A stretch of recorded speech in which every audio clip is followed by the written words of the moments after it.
एकादशी के दिन शंकर भगवान को चावल का दाना चढ़ाना चाहिए कि नहीं चाहिए?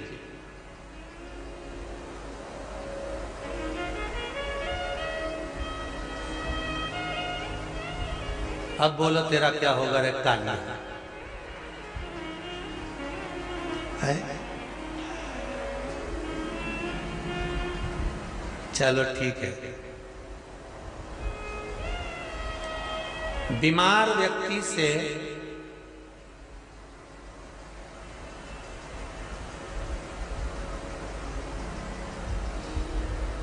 कोई बीमार व्यक्ति है, बहुत रोगीला, उसको बहुत रोग है, शुगर है, बीपी है, थायराइड है, सब कुछ है उसको,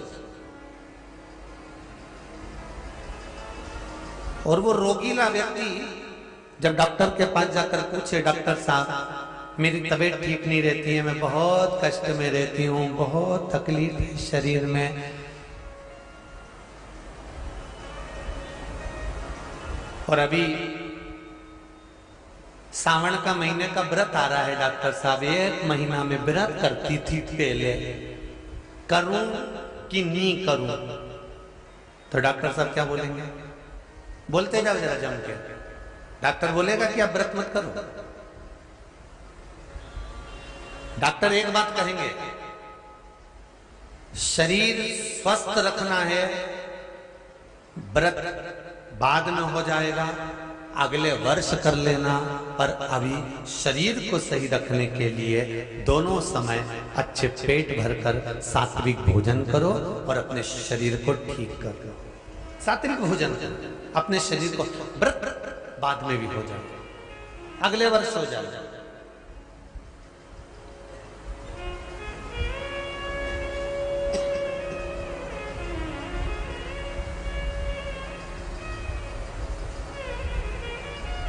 अभी तुम थोड़ा सवेरे 2 बिस्कुट ले लिया करो, सुबह नाश्ता ले लिया करो, भोजन ले लिया करो, फिर दोपहर में कुछ हल्का फुल्का लेकर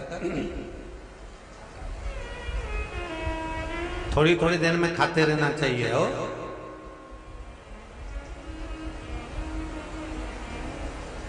थोड़ा थोड़ा खाओ, थोड़ी थोड़ी देर में खाओ, एक साथ सुरसा जैसे मत निपटा जाए, थोड़ा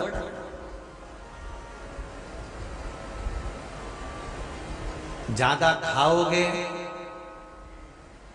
और ज्यादा कमाओगे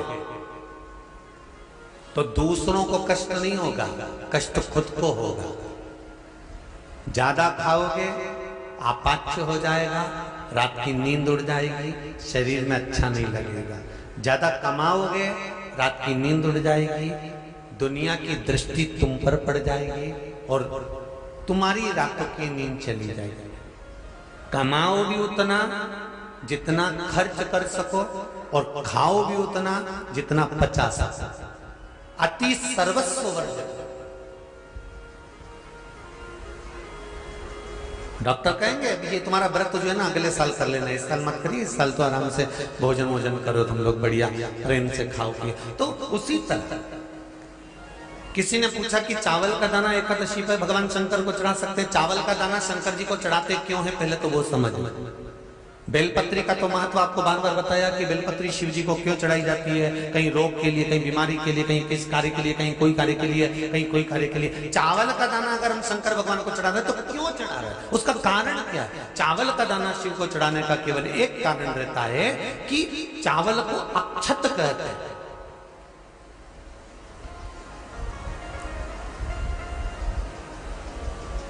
अक्षत का मतलब होता है अक्षय।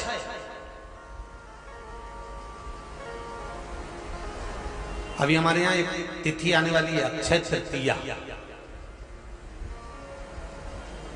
उसका मतलब क्या होता है? अक्षय, जिसका कभी क्षय ना हो। जब हम भगवान शंकर को चावल का दाना चढ़ाते हैं, जैसे बहुत ध्यान दीजिएगा महाराज, बहुत समझने वाली बात है, बहुत ध्यान से।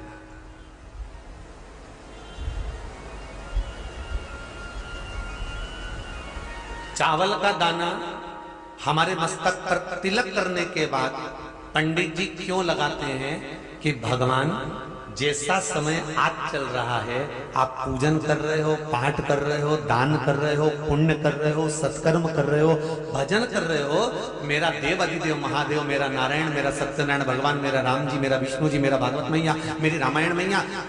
ब्राह्मण मस्तक पर तिलक लगाने के बाद चावल इसलिए लगाता है कि जैसा समय आज चल रहा है, भगवान तुमको ऐसा ही समय बनाकर रखे और तुम ऐसे ही चार चांद लगाते रहो, दान पुण्य संकीर्तन करते रहो, इसलिए मस्तक पर चावल का दाना लगाया है।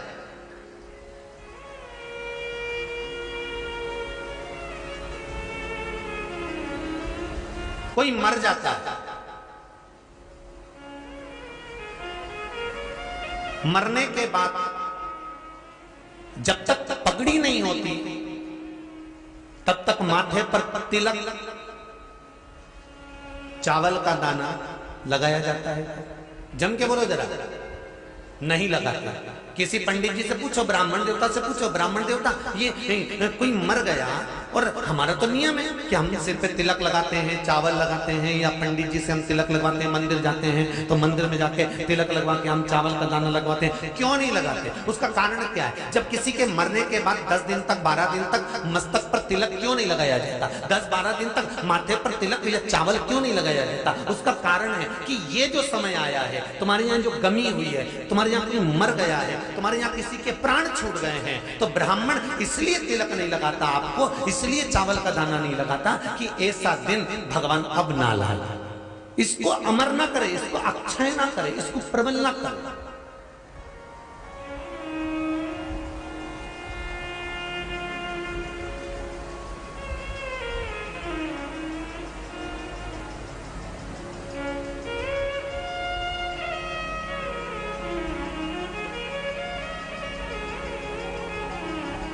और जब चावल का दाना, तो यहां शिव महापुराण की कथा करी, चावल का दाना हम शिव जी को क्यों चढ़ाते हैं, भगवान को क्यों समर्पित करते हैं, भगवान की पूजन में अक्षत क्यों समर्पित करते हैं, चावल क्यों समर्पित करते हैं, उसका कारण क्या है? तो कहा आज मैंने जब चावल का दाना आपको समर्पित करा है, जिस भाव से, जिस विश्वास से, जिस श्रद्धा से, जिस मन से मैं आपको रिझा रही हूं, हे भोलेनाथ मेरी ये मनोकामना पूर्ण कर, इसको अक्षय कर देना, इसको अमर कर देना, बस इतनी कृपा आप कर। अब किसी ने पूछा एकादशी के दिन चावल चढ़ाए कि नहीं चढ़ाए, तो यहां तो सीधी सीधी बात है, बीमारी देखकर थोड़ी ना आती है कि नवरात्र चल रहे हैं कि सावन का सोमवार चल रहा है, बीमारी तो बीमारी। तुम चावल मत खा। तिरुपति कौन कौन गया? हाथ उठाओ। ठीक है। जगन्नाथ जी कौन कौन गया? हाथ उठाओ। हाँ ठीक है। द्वारका जी कौन कौन गया? हाथ उठाओ। ठीक है। बद्रीनाथ कौन कौन गया? हाथ उठाओ। ठीक है। एकादशी के दिन कभी तुम बद्रीनाथ चले जाओ, एकादशी के दिन तुम द्वारका चले जाओ, एकादशी के दिन तुम तिरुपति चले जाओ, एकादशी के दिन तुम जगन्नाथ चले जाओ, एकादशी के दिन तुम्हारी मर्जी पड़े भगवान के किसी धाम में चले जाओ और भगवान को भोग लगाओ और उनकी थाली को झांक कर देखना, उसमें चावल जरूर मिलेगा। उसमें ऐसा नहीं है कि चावल नहीं मिलेगा। बद्री नारायण में भगवान को चावल का भोग लगा हुआ मिलेगा, द्वारका में चावल का भोग लगा हुआ मिलेगा, आपको जगन्नाथ में चावल का भोग लगा हुआ मिलेगा, तिरुपति में मिलेगा, द्वारकाधीश में मिलेगा, नाथू द्वारा में मिलेगा, सांवरिया सेठ में मिलेगा, काकरोली जी में मिलेगा। आप जहां जाओगे वहां पर एकादशी के दिन भगवान को चावल आएगा, क्योंकि भगवान के लिए परहेज नहीं है। जो काम में डूबा हुआ है, जो आसक्ति में डूबा हुआ है, जो लोभ में डूबा हुआ है, जो वासनाओं में डूबा हुआ है, जो तृष्णा में डूबा हुआ है और जो माता के गर्भ से जन्म लिया, एकादशी के दिन चावल उसको नहीं खाना। अब हमारे यहां तो कहावत में कहते हैं, राम जी की जब स्तुति गाते हैं तो कहते हैं भय प्रगट, आती है आप लोगों को? एक लाइन तो आती होगी, गाओ जरा। भय प्रगट दीन कौशल्या। अब रामचरितमानस में कहा भय प्रगट कृपाला। प्रगट मतलब एकदम सामने आ गए। यहां लिखा है पैदा भय लाला। अगर तुलसीदास जी लिखते तो जन्म लिया होता राम जी ने तो तुलसीदास बाबा लिख देते कि पैदा भय, माता के गर्भ से इनका जन्म। नहीं नहीं नहीं, यहाँ कहा भय प्रगट कृपाला दीन कौशल्या, यहाँ प्रगट भय।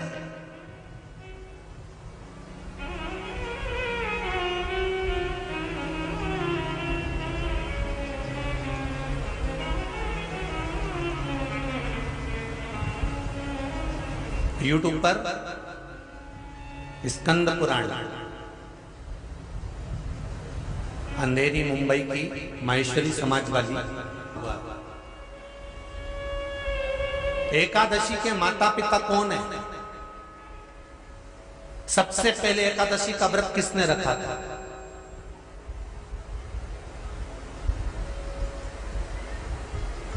एकादशी का जन्म स्थान कहां है? दुनिया के लोग बहुत प्रश्न करते हैं, राम जी अयोध्या में हुए थे, भगवान कृष्ण मथुरा में हुए थे, तो एकादशी कहां हुई थी? तो उसको बताना तो पड़ेगा कहां हुई थी।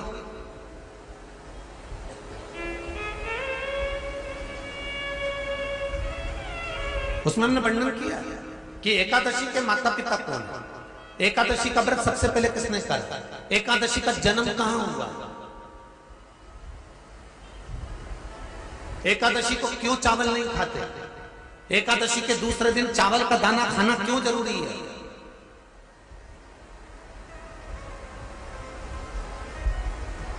कौन सा तीर्थ है जहां एकादशी को उल्टा लटका दिया। एक एक चीज का वर्णन स्कंद पुराण सब चीजों का वर्णन कर देता है। प्रत्येक तो यहां जो वर्णन आया कि आप मनुष्य जो माता पिता के गर्भ से, माता के गर्भ से जन्म लिया हो, संसार में जिसका जन्म हुआ हो और मृत्यु लोक में गर्भ की कैद में रहने के बाद जन्मा हो, उसको एकादशी के दिन चावल नहीं खाना चाहिए। मारा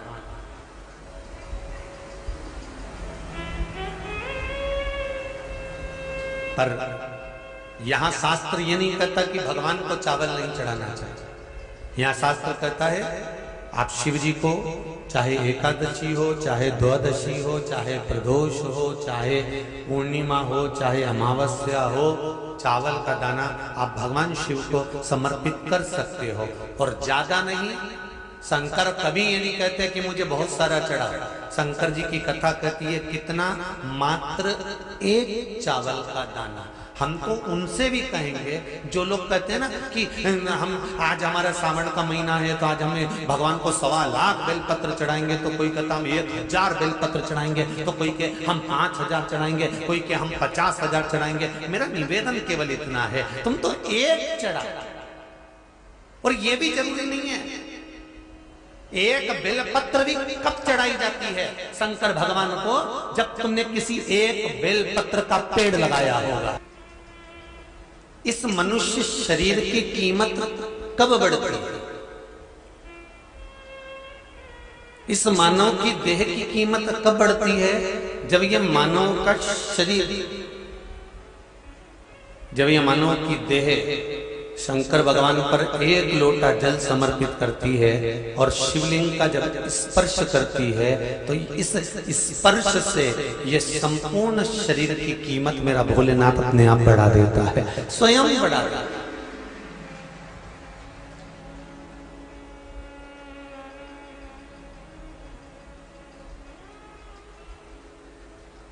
अपने बच्चों को ये मत कहो कि तुम उनके जैसे बनो।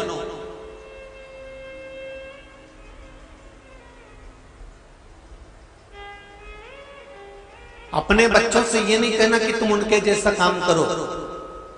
अपने बच्चों से अपने को ये नहीं कहना कि तुम्हें उनके जैसा बनना है।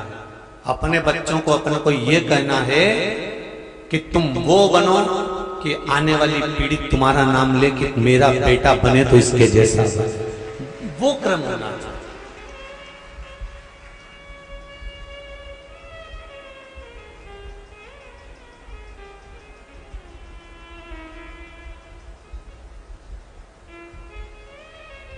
श्रवण कुमार अपने माता पिता को जब तीर्थ कराने लेकर गए तो बीच रास्ते में श्रवण कुमार जल भर रहे थे अपने माता पिता के लिए और श्री परशुराम भगवान का आगमन हो गया।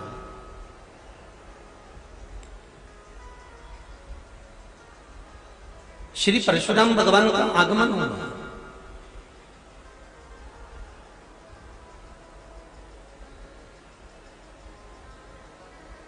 और परशुराम भगवान ने जब देखा कि श्रवण कुमार जल भर रहे हैं तो इनको नहीं मालूम था कि ये श्रवण कुमार है और श्रवण कुमार को ये नहीं मालूम था कि ये परशुराम जी है।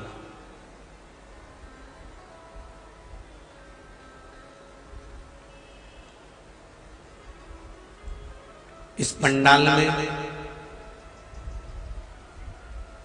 इस कथा के अंतर्गत कौन क्या है, कौन कितना वीआईपी है, कौन कितना पहुंचा हुआ है, कौन कितना बलवान है, कौन कितना विवेकवान है, कौन कितना बुद्धिमान है, कौन कितना श्रेष्ठ है, ये किसी को नहीं। यहां तो एक चीज जानते हैं कि अगर शिव की कथा में आए हुए हो तो भगवान शंकर के सब श्रोता गण हैं, सब श्रोता गण हैं। यहाँ कौन बड़ा और कौन छोटा किसी को नहीं मालूम। श्रवण कुमार जब जल पीने के लिए गए, जल भरने के लिए गए, तब परशुराम भगवान आकर खड़े हो गए। परशुराम जी ने कहा मुझे पानी पीना है, मुझे जल दे दीजिए। तब श्रवण कुमार उनको पानी पिलाने लगे। ये समझने वाली बात है, जैसे कथा के पंडाल में कौन बड़ा कौन छोटा, कौन कितना बुद्धिमान, कौन कितना विवेकवान, कौन कितना गादीवान, कौन कितना कुर्सीवान, यहाँ व्यासपीठ के सामने या शिव महापुराण के सामने या भगवान की कथा में आप कितने बलवान हैं, आपकी कितनी सत्ता है, उससे कोई मतलब नहीं। कुएं के सामने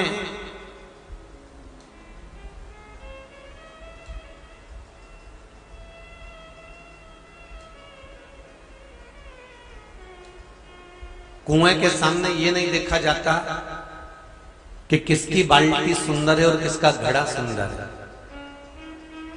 कुएं के सामने ये नहीं देखा जाता कि किसका पात्र चांदी का है, किसका पात्र सोने का है। कुएं के सामने ये नहीं देखा जाता कि किसका पात्र लोहे का है कि किसका पात्र स्टील और तांबे और पीतल का है। कुएं का पात्र, कुआं हमेशा बस यही देखता है कि मुझे तो प्यासे को पानी पिलाना है, मुझे चांदी के बर्तन या सोने के बर्तन या लोहे के बर्तन या तांबे के बर्तन या पीतल के बर्तन से मुझे मतलब नहीं है।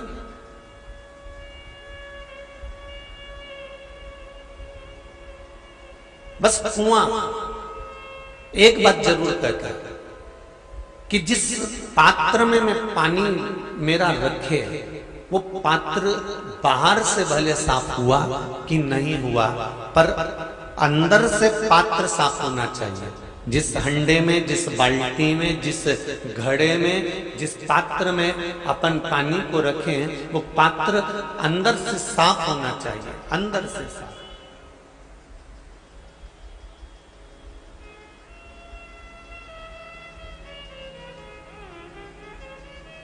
कुआं बस एक ही चीज जानता है। उसी तरह कुआं प्यासे की प्यास बुझाना जानता है और किसकी प्यास बुझाना चाहेगा।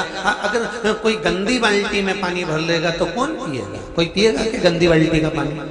उसमें कचरा पड़ा है, मिट्टी पड़ी है, गंदगी पड़ा है, उसमें कागज पड़ा हुआ है, बहुत सारा कपड़ा पड़ा हुआ है, ऐसा पानी कोई पिएगा? नहीं। वो तो कहता है कि अंदर से पात्र साफ होना चाहिए, भले बाहर से कितना भी गंदा हो, पर भीतर से साफ होना चाहिए। उसी तरह भगवान कहते हैं कि शिव महापुराण, राम कथा, भागवत कथा, सत्संग, प्रवचन, तीर्थ, ये तो सब कुआं है और उस कुएं में सब तरह के लोग पानी पीने के लिए आते हैं और सब तरह के लोग पानी पीने आते हैं। पर उस कुएं में पात्रवान वही होता है जो अंदर से साफ होता है। उसमें कुएं का जल उस उसमें शिव महापुराण का जल, उसमें राम कथा का जल, उसमें भागवत का जल सदा रखा की रखा रहता है। इसलिए शिव महापुराण की कथा कहती है कि आप बाहर से कैसे हो, आपकी सुंदरता कैसी है, आपने क्या वस्त्र धारण कर रखा है, आपने क्या पहन कर रखा है, कितना आभूषण धारण कर रखा है, ये भगवान बिल्कुल नहीं देखता। भगवान तो ये देखता है कि तेरा मन कितना साफ कर रखा है, उसमें परमात्मा कैसे मिलेगा, भगवान ये देखता है, दूसरी किसी की नहीं।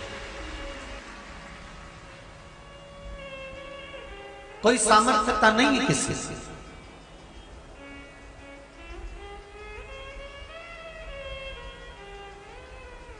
घर पे अगर तुम्हारी बहू तुमसे कह देती ना, मम्मी मेरे घर में शादी है, मेरी साड़ी में पीको और फाल तैयार करना है, जरा चलो ना मेरे साथ बाजार, तो सास कह देती शाम को चलूंगी, अभी नाम मत लेना, दोपहरी का टाइम है।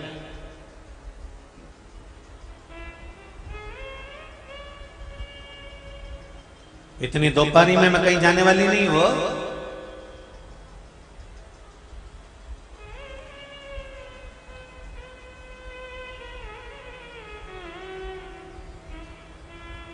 हमने दिलीप जी से पूछा, दिनेश जी दिलीप जी से, कि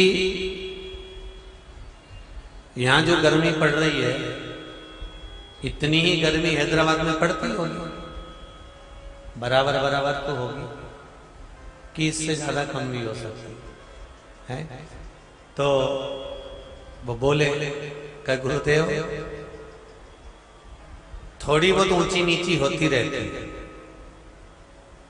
कभी लगता है कि हरिद्वार में गर्मी ज्यादा है, कभी लगता है हैदराबाद में गर्मी ज्यादा है।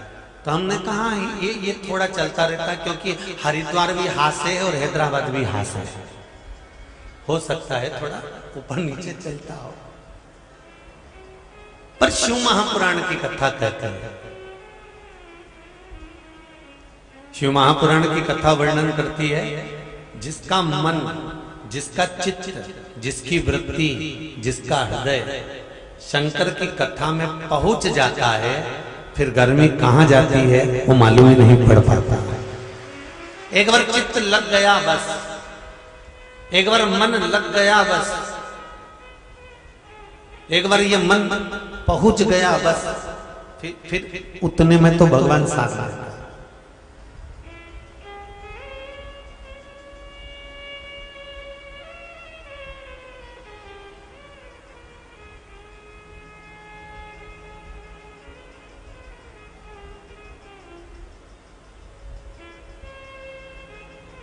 दक्ष प्रजापति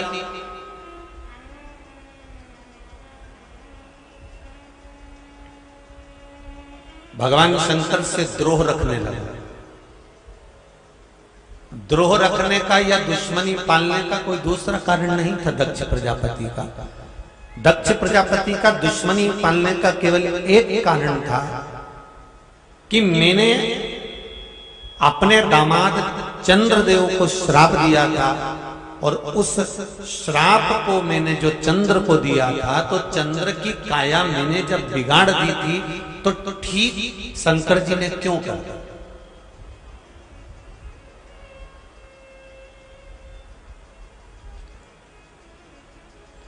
डॉक्टर का काम क्या है?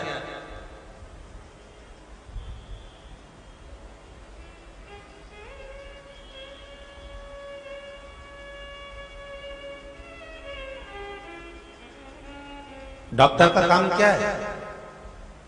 अगर पहचान वाला भी जाए तो उसको इलाज करना है, और अगर एट ए टाइम पर कोई अचानक, कोई एकदम, मान लो तुम्हारा दुश्मन भी अगर सामने पड़ा हुआ है, तो कोई लाकर तुम्हारे सामने छोड़ दिया है, तो तुमको इलाज करना है। डॉक्टर का काम है ये डॉक्टर का काम है। अपना आया तो भी स्वीकार करा, पराया आया तो भी स्वीकार करा। डॉक्टर दोनों को स्वीकार करता है।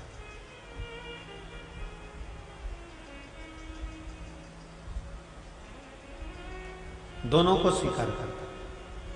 अपना आ रहा है तो भी स्वीकार कर रहे हैं और दुश्मन आ रहा है तो भी स्वीकार करते हैं। मेरा देवाधिदेव महादेव कलकत्ता में कहा था, भगवान शंकर की किसी से बेर नहीं है। रावण भी आया तो शिव ने स्वीकार करा, कंस भी आया तो शिव ने स्वीकार करा, तारकासुर आया शंकर भगवान ने स्वीकार करा, त्रिपुरासुर आया भगवान शंकर ने स्वीकार करा, अंधकासुर आया शंकर भगवान ने स्वीकार करा, ब्रह्मा जी ने अपशब्द कहे शंकर जी ने स्वीकार करा। जरा विचार करिए, ब्रह्मदेव भगवान शंकर को अपशब्द पर अपशब्द कह रहे।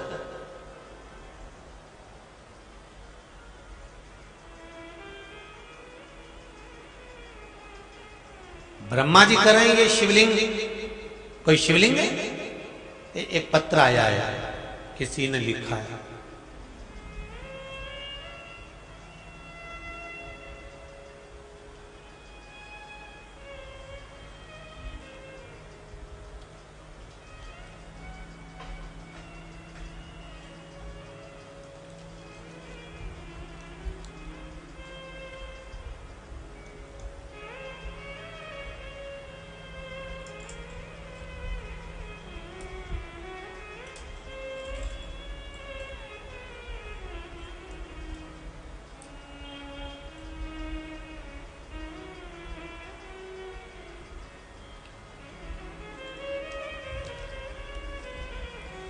देहरादून से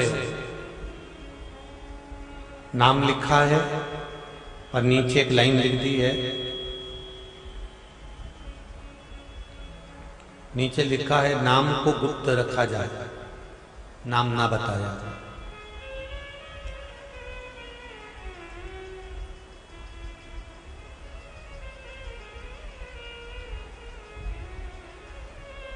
गुरुजी, कोरोना काल में मेरी नौकरी चली गई। जब कोरोना काल में नौकरी चली गई तब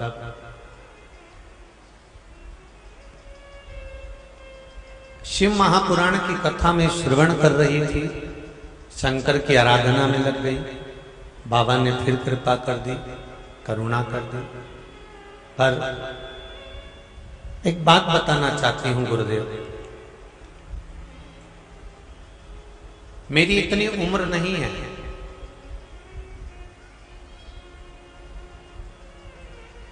मैं शंकर की आराधना करते हूं, पूजन करते हैं गुरुदेव, पर मेरे साथ के जितने हैं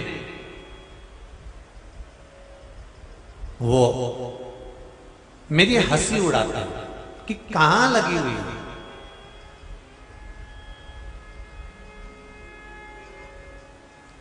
क्या होता है शिव जी पे एक लोटा पानी चढ़ाने से, क्या होता है शंकर भगवान को चावल चढ़ाने से, क्या होता है शिव की आराधना करने से। मेरे दोस्त मेरी हंसी उड़ाते हैं, कहते हैं ये तो सब ढोंग है, ये सब प्रपंच है, ये सब बनाई हुई अड़भंग कहानियां हैं। गुरुदेव, मेरे सारे दोस्त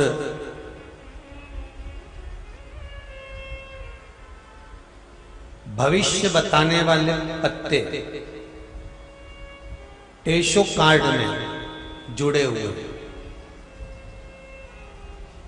उनको अगर हम कहते हैं कि आप शिव मंदिर चलो, भगवान का भजन करो, कीर्तन करो या शंकर जी पर एक लोटा पानी चढ़ाओ, उनको वो ठीक नहीं लगता। एक कार्ड जिसमें पत्ते होते हैं, उस कार्ड में उसके द्वारा कोई उपाय किया जाता है, कोई क्रम किया जाता है, वो हमारे इस भाव में वर्णन नहीं है गुरुदेव। गुरुजी, मैं क्या करूं कि मेरे जितने मित्र दोस्त जो ये कार्ड के चक्कर में पड़े हुए हैं और इस फालतू चीजों में लगे हुए हैं और हमारे धर्म को नहीं मानते, दूसरे धर्म की बड़ी तारीफ करते हैं, दूसरे धर्म की बड़ी प्रशंसा करते हैं। मैं क्या करूं कि वो मेरे ऊपर हंसे ना, और उनको भी मैं खींच कर अपने शंकर के चरणों में लाकर छोड़ दूं, उसके लिए मैं क्या करूं। मेरा ऐसी बेटी और बेटों से निवेदन है कि आपके मित्र, आपके दोस्त गलत जगह जा रहे हैं, गलत मार्ग पर जा रहे हैं, किसी अन्य बाबा जोगी के चक्कर में या किसी अन्य चीज में पड़ गए हैं, आपको कुछ नहीं करना। आप तो एक काम करो, वो तुम्हारी हंसी उड़ाते हैं, तुम्हारे लिए ठिठोली करते हैं, आप शब्द कहते हैं। शिव महापुराण की कथा कहती है 33 कोटि देवताओं को उठाकर देख लीजिए, ऐसा कोई देवता बता दो जिसने शंकर भगवान पर उंगली ना उठाई। उसके बाद भी किसी एक देवता का नाम बता दो जिसके नाम के आगे महादेव लिखा हो, महासंबोधन जुड़ा हो।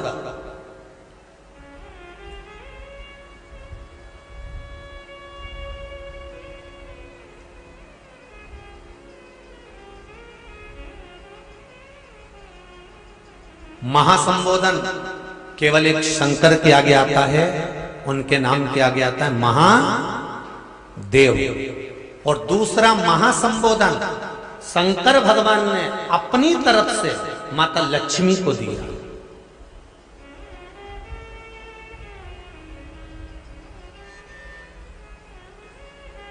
जब भगवान विष्णु के साथ में लक्ष्मी जी का विवाह करवाया तो लक्ष्मी जी की मां माता ख्याति देवी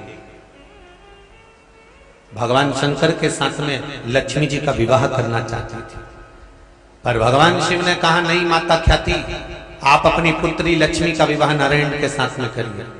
लक्ष्मी इतनी प्रसन्न हो गई क्योंकि वो नारायण जी को चाहती थी।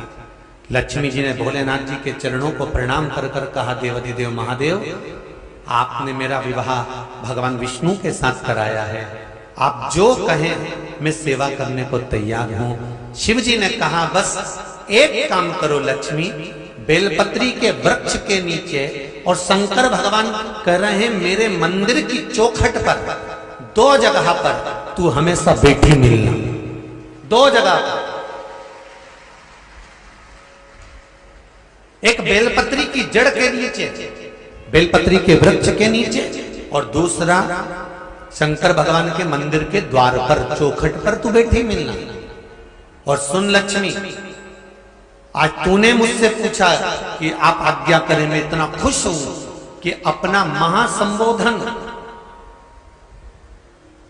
जो महादेव का महासंबोधन है, शिव कहते हैं मेरा महासंबोधन मैंने अपनी पार्वती को भी नहीं दिया, पर मैं तुझे प्रदान करता हूं। आज से तू लक्ष्मी नहीं, क्या नाम होगा? महालक्ष्मी कहलाएगा।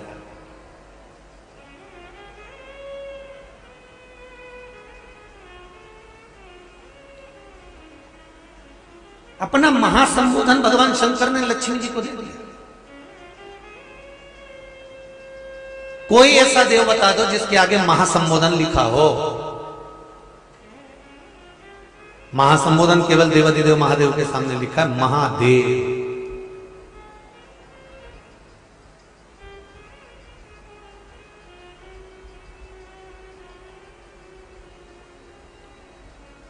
उन्होंने अपने पास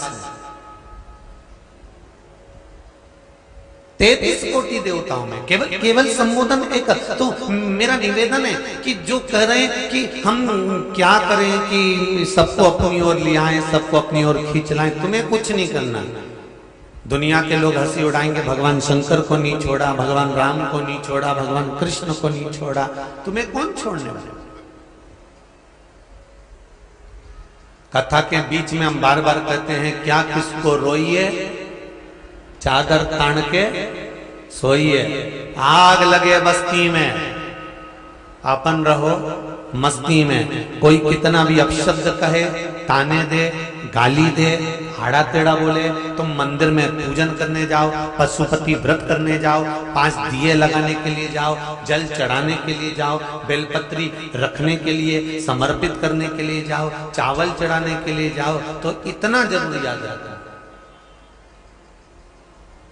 आप जितना समर्पण करने जाओ तो आपको ये नहीं, बस आप तो शिव की भक्ति में इतने डूब जाओ, इतने डूब जाओ कि तुम्हारे साथ वाले जो मित्र हैं, सखियां सहेलियां हैं, वो भी सोचे कि अगर इसकी डबल से नौकरी लगी है ना तो ये शंकर जी ने ही लगाई है, इसको कुछ मिला है ना तो ये शिव जी ने ही करा है, इसको कुछ प्राप्त हुआ है ना ये शंकर से ही प्राप्त हुआ है। तुम्हें कहने की जरूरत नहीं है शंकर का गुणगान, शंकर का गुणगान तो दुनिया करेगी, आप भजन तो करो।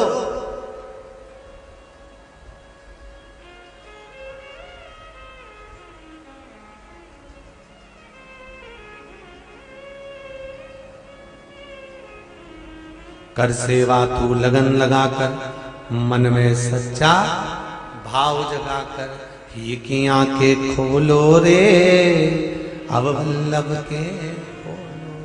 आप भजन तो करो, स्मरण तो करो, चित्तवृत्ति धारण तो करो, आप शिव की आराधना में लगो। तो फिर किसी एक माता ने प्रश्न किया, पत्र लिखा हुआ है,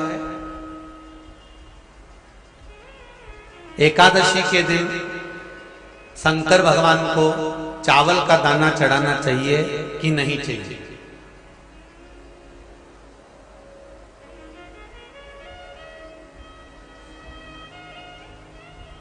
अब बोलो तेरा क्या होगा रे कान्हा?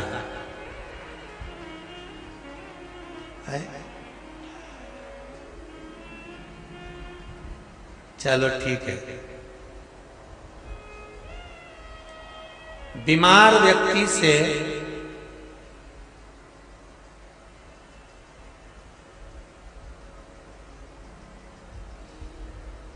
कोई बीमार व्यक्ति है, बहुत रोगीला, उसको बहुत रोग है, शुगर है, बीपी है, थायराइड है, सब कुछ है उसको, और वो रोगीला व्यक्ति जब डॉक्टर के पास जाकर पूछे, डॉक्टर साहब मेरी तबीयत ठीक नहीं रहती है, मैं बहुत कष्ट में रहती हूँ, बहुत तकलीफ है शरीर में, और अभी सावन का महीने का व्रत आ रहा है डॉक्टर साहब, 1 महीना में व्रत करती थी पहले, करूं कि नहीं करूं? तो डॉक्टर साहब क्या बोलेंगे? बोलते जाओ जरा जम के। डॉक्टर बोलेगा कि आप व्रत मत करो। डॉक्टर एक बात कहेंगे, शरीर स्वस्थ रखना है, व्रत बाद में हो जाएगा, अगले वर्ष कर लेना, पर अभी शरीर को सही रखने के लिए दोनों समय अच्छे पेट भरकर सात्विक भोजन करो और अपने शरीर को ठीक करो। सात्विक भोजन अपने शरीर को, व्रत बाद में भी हो जाए, अगले वर्ष हो जाए।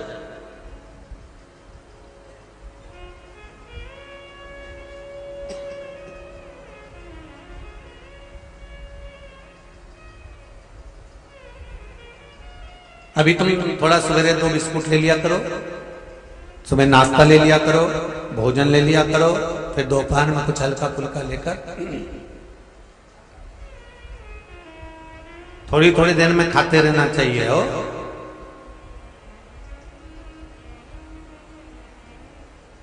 थोड़ा थोड़ा खाओ, थोड़ी थोड़ी देर में खाओ, एक साथ सुरसा जैसे मत निपटा जाए, थोड़ा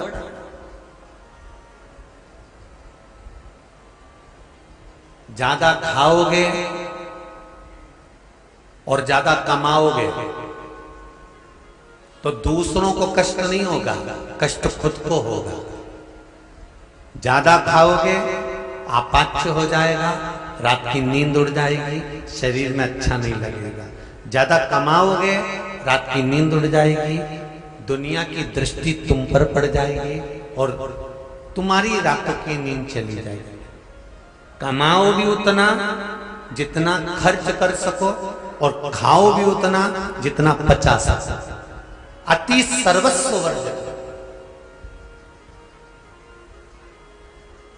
डॉक्टर कहेंगे ये तुम्हारा व्रत जो है ना अगले साल कर लेना, इस साल मत करिए, इस साल तो आराम से भोजन वोजन करो तुम लोग, बढ़िया प्रेम से खाओ पिए। तो उसी तरह किसी ने पूछा कि चावल का दाना एकादशी पर भगवान शंकर को चढ़ा सकते हैं? चावल का दाना शंकर जी को चढ़ाते क्यों है, पहले तो वो समझ में। बेलपत्री का तो महत्व आपको बार बार बताया कि बेलपत्री शिव जी को क्यों चढ़ाई जाती है, कहीं रोग के लिए, कहीं बीमारी के लिए, कहीं किस कार्य के लिए, कहीं कोई कार्य के लिए, कहीं कोई कार्य के लिए। चावल का दाना अगर हम शंकर भगवान को चढ़ा रहे तो क्यों चढ़ा रहे हैं, उसका कारण क्या है? चावल का दाना शिव को चढ़ाने का केवल एक कारण रहता है कि चावल को अक्षत कहते हैं।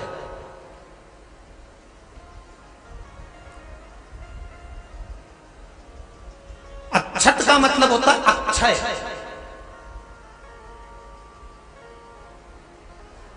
अभी हमारे यहां एक तिथि आने वाली है, अक्षय तृतीया। उसका मतलब क्या होता है? अक्षय, जिसका कभी क्षय ना हो। जब हम भगवान शंकर को चावल का दाना चढ़ाते हैं, जैसे बहुत ध्यान दीजिएगा महाराज, बहुत समझने वाली बात है, बहुत ध्यान से।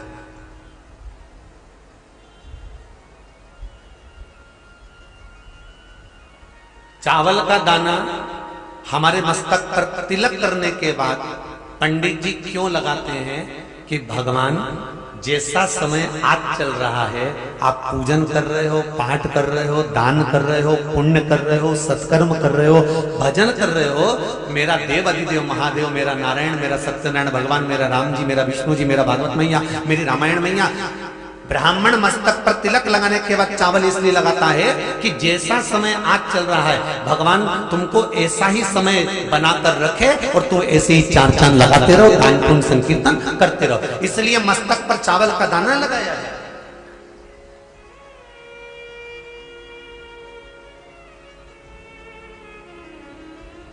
कोई मर जाता है,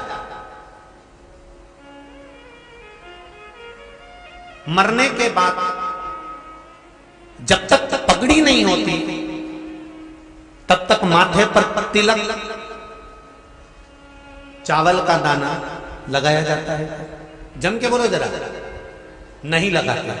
किसी पंडित जी से पूछो, ब्राह्मण देवता से पूछो, ब्राह्मण देवता ये कोई मर गया और हमारा तो नियम है कि हम सिर पे तिलक लगाते हैं, चावल लगाते हैं, या पंडित जी से हम तिलक लगवाते हैं, मंदिर जाते हैं तो मंदिर में जाके तिलक लगवा के हम चावल का दाना लगवाते हैं, क्यों नहीं लगाते? उसका कारण क्या है? जब किसी के मरने के बाद 10 दिन तक, 12 दिन तक मस्तक पर तिलक क्यों नहीं लगाया जाता? 10-12 दिन तक माथे पर तिलक या चावल क्यों नहीं लगाया जाता? उसका कारण है कि ये जो समय आया है, तुम्हारे यहाँ जो गमी हुई है, तुम्हारे यहाँ कोई मर गया है, तुम्हारे यहाँ किसी के प्राण छूट गए हैं, तो ब्राह्मण इसलिए तिलक नहीं लगाता आपको, इसलिए चावल का दाना नहीं लगाता कि ऐसा दिन भगवान अब ना लाए, इसको अमर ना करे, इसको अक्षय ना करे, इसको प्रबल ना करे।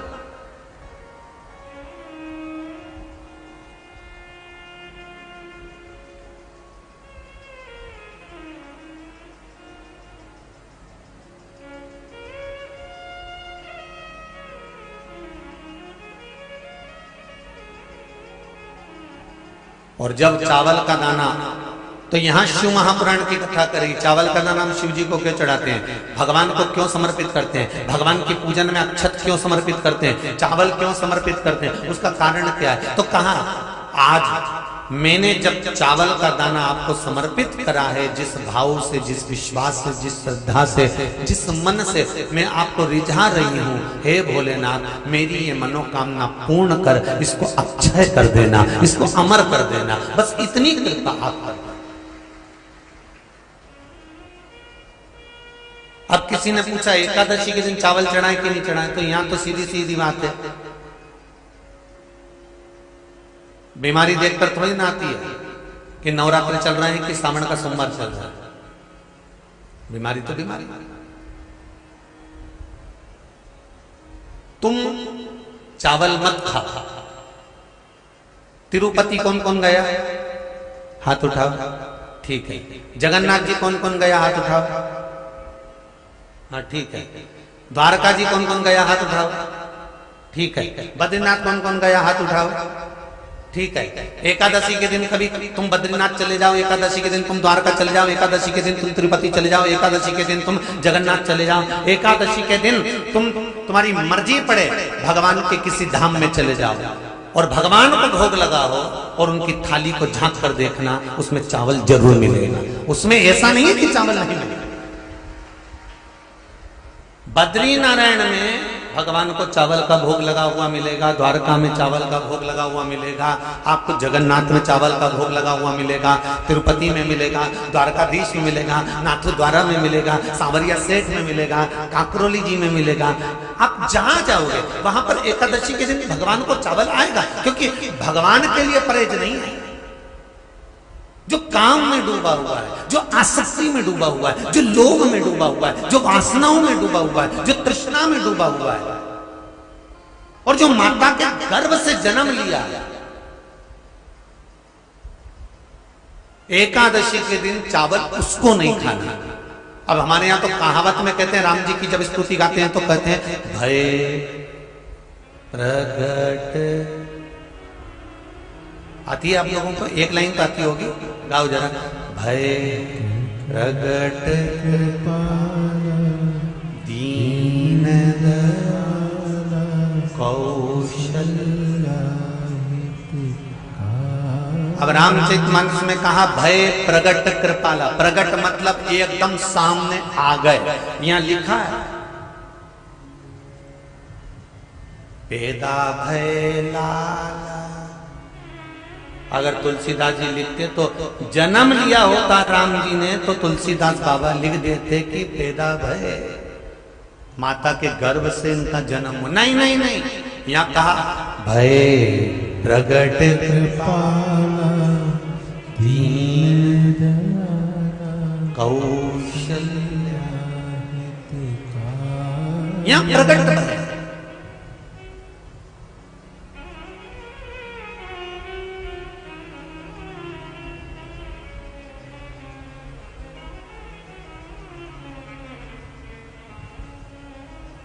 यूट्यूब पर स्कंद पुराण,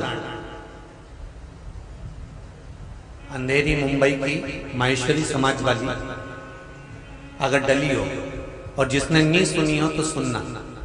उसमें हमने वर्णन किया कि एकादशी का जन्म कहां हुआ था। एकादशी के माता पिता कौन है? सबसे पहले एकादशी का व्रत किसने रखा था?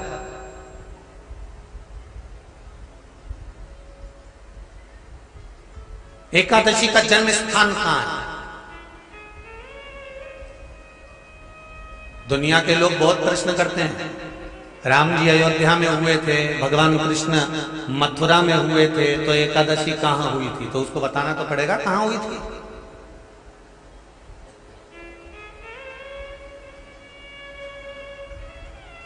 उसमें हमने वर्णन किया कि एकादशी के माता पिता कौन है, एकादशी का व्रत सबसे पहले किसने करा, एकादशी का जन्म कहां हुआ,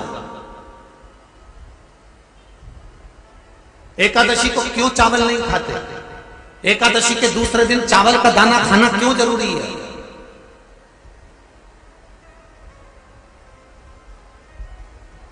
कौन सा तीर्थ है जहां एकादशी को उल्टा लटका दिया। एक एक चीज का वर्णन स्कंद पुराण सब चीजों का वर्णन कर देते। प्रत्येक तो यहां जो वर्णन आया कि आप मनुष्य जो माता पिता के गर्भ से, माता के गर्भ से जन्म लिया हो, संसार में जिसका जन्म हुआ हो और मृत्यु लोक में गर्भ की कैद में रहने के बाद जन्मा हो, उसको एकादशी के दिन चावल नहीं खाना चाहिए। मारा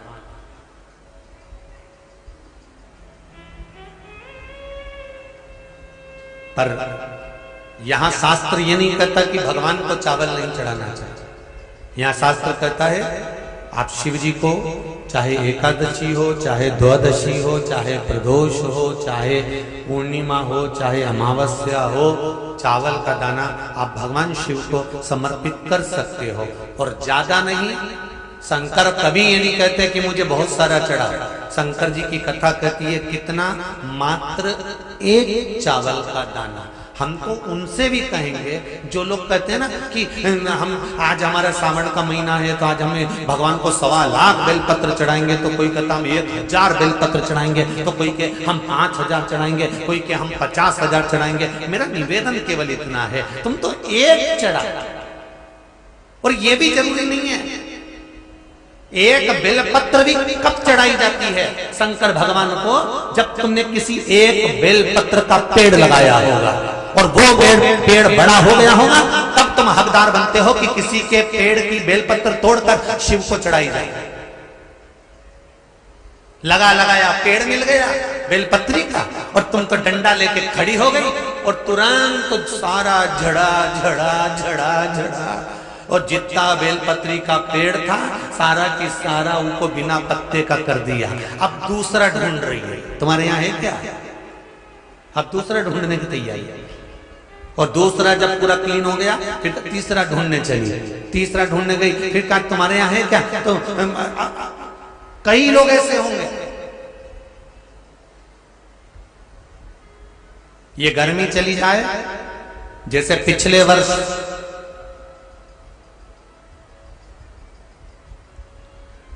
11 लाख रुद्रा इस बेलपत्र के वृक्ष को लगाने का नियम लिया था।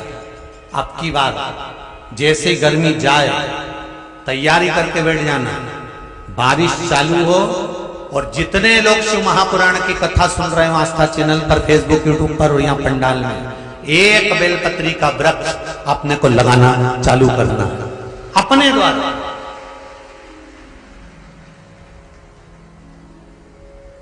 क्योंकि भक्त बढ़ गए, बेलपत्री कम पड़ने लगे। बोलो सही है कि गलत है?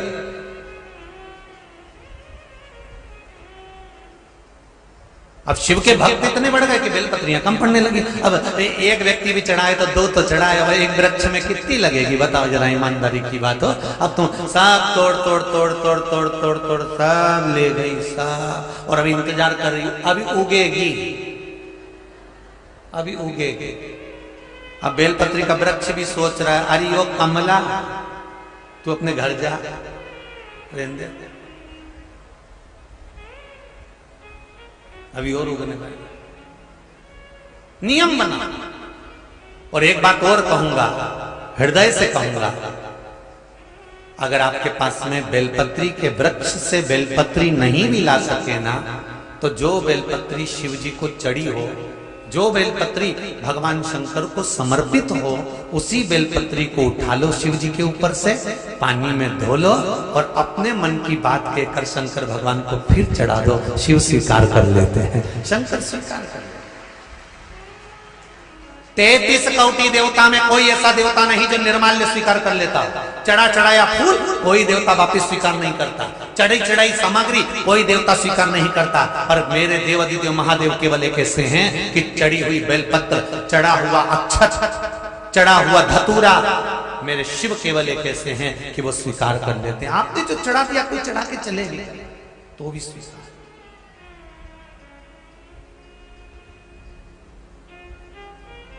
इतना सरल देव है मेरे देव महादेव, इतने सरल।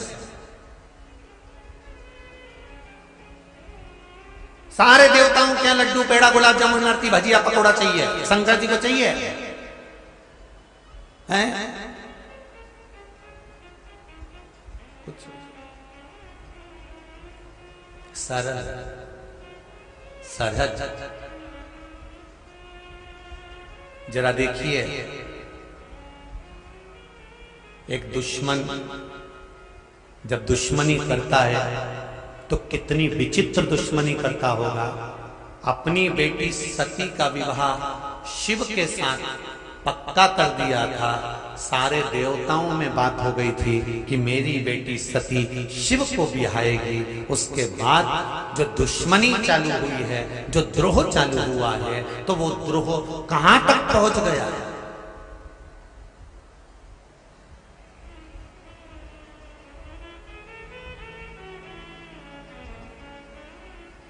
वो द्रोह कहां तक पहुंच गया? यही कनखल, इसी हरिद्वार की नजदीक कुछ ही दूरी पर भगवान शंकर जी का ससुराल कनखल, इसी कनखल की कथा सुना रहे हैं। ये हर की पौड़ी शिव महापुराण, ये साधारण नहीं है। इस हर की पौड़ी का मतलब समझना है अपने को बहुत ध्यान से। जैसे आपको मालूम पड़ गया ना कि हर शब्द कहां से जुड़ा, भरतरी से। सप्तऋषि रोड कैसे पड़ा, सात धारा से। उसी तरह हमको समझना है। दक्ष प्रजापति के हृदय में कितना कितना कितना विद्रोह झाड़ा होगा, कितना विद्रोह जागा होगा, जरा विचार करिए। मेरे दामाद को मैंने श्राप दिया था कि काया बेकार हो जाएगी, तो शंकर कौन होते हैं मेरे दामाद की काया को ठीक करने वाले? डॉक्टर के सामने अगर उसका दुश्मन भी आ जाता है तो भी वो उसका इलाज करता है, उसको मार नहीं देता, क्योंकि वो डॉक्टर है। उसको परमात्मा ने कुछ दिया है तो वो उसका प्रयोग करता है। बहुत ध्यान देना। डॉक्टर अगर अपने और पराये का भेद करता है तो डॉक्टर के हाथ से मरीज के ठीक होने का जो यश होता है वो समाप्त हो जाता है। टीचर एक स्टूडेंट पर ज्यादा ध्यान दे और दूसरे स्टूडेंट पर ध्यान नहीं देता। क्यों? क्योंकि ये मेरे पास ट्यूशन पढ़ने आता है, ये मेरे पास कोचिंग लेने आता है, तो मैं इसको अच्छे से ध्यान दूंगा, इसको अच्छे से पढ़ाऊंगा, इसको अच्छे से बताऊंगा। और ये मेरे पास कोचिंग नहीं आता, ये मेरे पास ट्यूशन नहीं आता, तो इस पर मैं ध्यान नहीं दूंगा। तो टीचर का भी जीवन बेकार हो जाता है। आ जाओ महाभारत की कथा। गुरु द्रोणाचार्य एकलव्य से क्या मांगा था? अरे जम के बोलो जरा। अंगूठा। ना तो गुरु द्रोणाचार्य ने एकलव्य को पढ़ाया, ना गुरु द्रोणाचार्य ने एकलव्य को एक क्षण के लिए भी बैठकर ज्ञान दिया, ना गुरु द्रोणाचार्य ने एकलव्य को कुछ बताया, ना गुरु द्रोणाचार्य ने एकलव्य को कुछ कहा। उसके बाद भी अर्जुन से भी ज्यादा अगर कोई विद्वान था तो वो एकलव्य था। और गुरु द्रोणाचार्य को मालूम पड़ गया कि ये एकलव्य बड़ा विद्वान है, बड़ा ज्ञानवान है और ये सब कुछ कर सकता। मेरे शिष्य को मैंने पढ़ाया, जिसको मैंने ट्यूशन दी, जिसको मैंने कोचिंग दी, जिसको मैंने स्टूडेंट खोलकर बिठाया, जिसको पढ़ाया लिखाया, सब कुछ मैंने करा, ये तो इसके नीचे आ गया। और वो एकलव्य जिसको मैंने पढ़ाया नहीं, ज्ञान दिया नहीं, जिसको मैंने कभी देखा तक नहीं, और उसने मेरी मूर्ति बनाकर इतनी ज्ञान अर्जन कर लिया। कोई कोई होते हैं जिनको माँ बाप खूब पढ़ाते हैं और वो अच्छे अच्छे कॉलेज में, अच्छे अच्छे स्कूल में जाते हैं और खूब खूब खर्चा करते हैं। और कोई कोई ऐसे होते हैं भले उसी स्कूल में पढ़ते हैं पर कोचिंग नहीं कर पाते, तो अपने दोस्त से कहते हैं, दोस्त तेरी किताब दे देगा क्या, तेरी बुक दे देगा क्या, मैं अभी पढ़ के आता हूँ, अभी मैं तैयारी कर रहा था, मेरा एग्जाम है कल, तेरा भी एग्जाम है ना, तो तूने तो पढ़ लिया होगा। हाँ मैंने तो सब पढ़ लिया, मेरे टीचर ने मुझे कोचिंग में सब पढ़ा दिया। ले किताब ले जा, ये 20 क्वेश्चन ले जा, ये ले जा, ले तेरी ये फिजिक्स उठा ले जा, ये केमिस्ट्री उठा कर ले जा, ले तू पढ़ लेना, ले जा।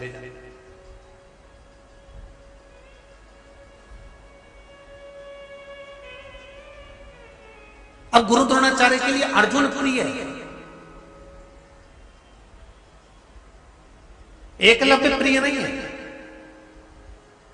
तो उन्होंने सोचा कि मेरे शिष्य का नाम कैसे चलेगा, तो उन्होंने कहा इसका अंगूठा ही कटवा लेता।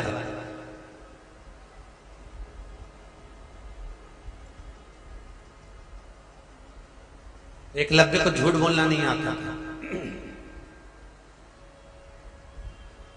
एकलव्य ने गुरु द्रोणाचार्य एक बार निकल कर जा रहे थे तो प्रणाम कर लिया, गुरुदेव नमन करता। गुरु द्रोणाचार्य ने पूछा तुम कौन हो? एकलव्य कहता है मैंने आपकी मूर्ति बनाई और आपसे विद्या सीखी है। गुरुजी आज तक मैंने गुरु दक्षिणा नहीं दी, आप बताओ मैं गुरु दक्षिणा में क्या दूं आपको? कुछ आता है तुमको? हाँ। अर्जुन को भी बुलाया और एकलव्य को भी बुलाया और दोनों की परीक्षा ली, तो एकलव्य जीत गया, अर्जुन हार गया। गुरु द्रोणाचार्य ने सोचा मेरा शिष्य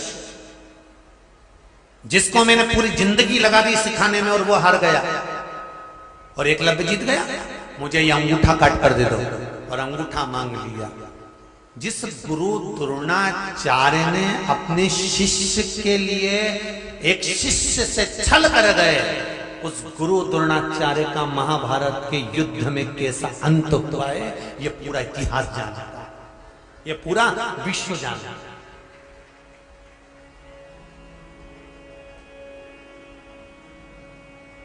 मत बुरे कर्म कर बंदे वरना पछताएगा, भगवान की आंखों से तू बच नहीं पाएगा, तू बच नहीं पाएगा। अरे ओ अज्ञानी मत करना दानी, तेरे कर्म का फल भी तू ही पाएगा, जैसा किया तूने तेरे आगे आएगा। मत बुरे कर्म कर बंदे वरना पछताएगा, भगवान की आंखों से तू बच नहीं पाएगा, तू बच नहीं पाएगा। आप अच्छा कर्म करो। एक टीचर अपने स्टूडेंट के साथ छल ना करे, एक डॉक्टर अपने मरीज के साथ छल ना करे, तो ये शिव की कथा कहती है कि भगवान भी उसकी जिंदगी के साथ कभी छल नहीं करता है, कभी नहीं करेगा।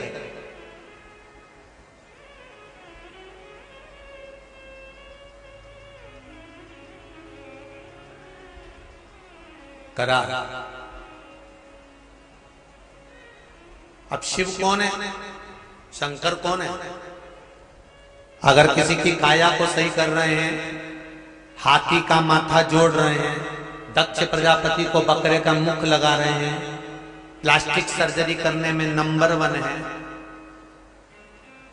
इलाज करने में 1 नंबर, तो शंकर कौन है? अरे बोलो तो तुम क्या, डॉक्टर ही है ना। जब सारे डॉक्टर हार जाते हैं, वेंटिलेटर पर पटक देते हैं, उसके बाद में डॉक्टर भी कहते हैं कि अब हम तो पूरी कोशिश कर रहे हैं, पर अब ये सब उसके हाथ में है। मतलब डॉक्टर को भी मालूम है कि एक डॉक्टर और बैठा है और वो साधारण नहीं, वो साधारण नहीं हो सकता, वो दुनिया का आनंद करने वाला है, आनंद।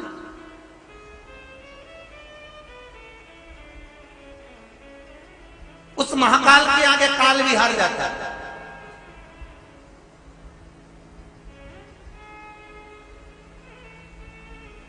आप केवल शिव भक्ति करिए, शंकर का स्मरण करिए। आज ही की कथा,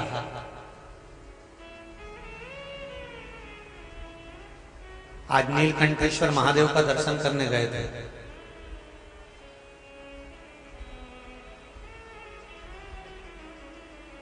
बावन किलोमीटर ऊपर है, ऊंचाई पर है, रास्ता भी छोटा है, पास में से गंगा जी बह रही है। आप लोग गए? कौन कौन गए हैं? सब गए हो? चलो रखो। वापिस लौट कर आ रहे थे। नीलकंठेश्वर महादेव से कितना किलोमीटर नीचे आए होंगे? लगभग 5 किलोमीटर नीचे आए हैं। और 4 गाड़ी 3 गाड़ी गई थी, उसमें जिस गाड़ी में हम बैठे थे वो गाड़ी पहाड़ से टकरा गई, और टकरा कर वो गाड़ी पूरी पलट गई। मेरे ख्याल से तो फोटो भी होंगे उसके, हो तो जरा दिखा भी देंगे। पूरी पलट गई, एक पलटी खाई, रास्ता छोटा, ये 8:30 बजे की बात है, अभी सुबह आज की। पूरी पलट गई, पलटी खा गई। बाबा की कृपा ऐसी थी कि एक पलटी और खाती तो गाड़ी गंगा जी में चली जाती, पर गाड़ी में हमारी आदत है कि जब भी चलते हैं तो श्री शिवाय नमस्तुभ्यम, और मंदिर में भी श्री शिवाय नमस्तुभ्यम, और आते भी हैं तो श्री शिवाय नमस्तुभ्यम। गाड़ी की दशा टीवी वाले देख रहे होंगे कि कैसी दशा है। देखिए आप लोगों ने, पूरी उल्टी, चारों चक्के ऊपर, कांच, खिड़की, दरवाजे सब चपटे। फिर भी मेरे देव अधिदेव महादेव ने ऐसी करुणा करी कि हमको तो लगता है कि मेरे शिव जगदम्बा के साथ आकर गोदी में झेलकर यहां लाकर छोड़। ये शिव कृपा। लोग कहते कहां है महादेव, हम कहते हैं आपकी श्वासों में है महादेव। आप पुकार कर देखिए, पुकार कर देखिए।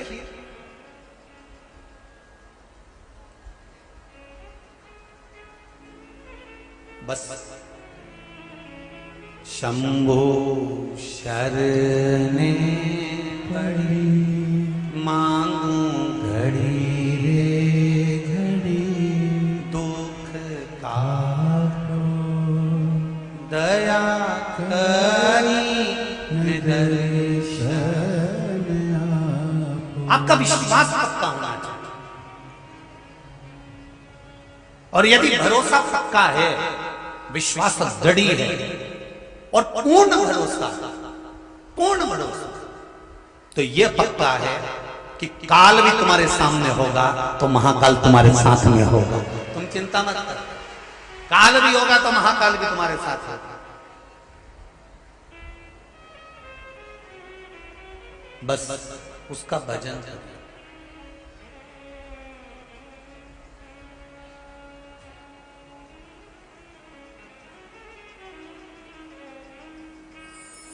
केवल इसका तेरे डमरू की धुन। आज मैं गाड़ी में जब आ रहे थे और जब ये सब कुछ हुआ तो बाबा का यही बहाना, तेरे डमरू की धुन सुन के मैं काशी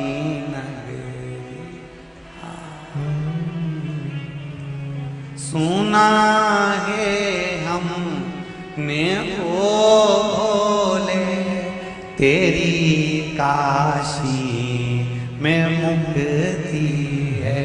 रानी जी शर्मा,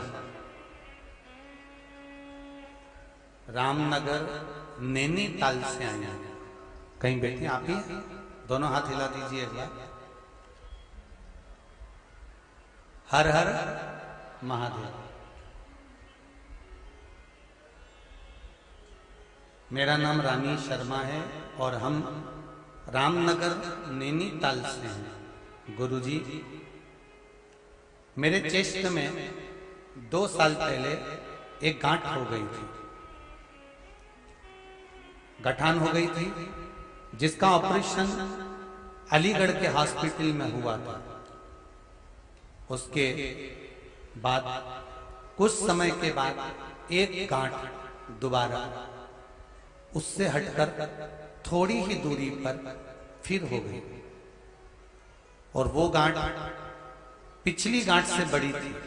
अभी गुरुजी, हमने लॉकडाउन में आपकी कथा सुनी और कुछ उपाय आपने गांठ को गलने के लिए रुद्राक्ष वाला, बेलपत्री वाला, जड़ वाला कहा, उसको करना प्रारंभ कर। गुरुदेव, डॉक्टर ने भी कह दिया कि ये गठान पिछली गठान से बड़ी है और चांस कुछ गड़बड़ ही है। गुरुदेव, जब वो उपाय करना प्रारंभ करा, कुछ समय के बाद गांठ गलना चालू हो गई, और वो गांठ कहां गई डॉक्टर को भी नहीं मालूम पड़ रही। रिपोर्ट सब अच्छी आ गई। ये शिव। बैठो बहन, बैठो। हर हर महादेव, बैठ जाइए। शिव की कृपा।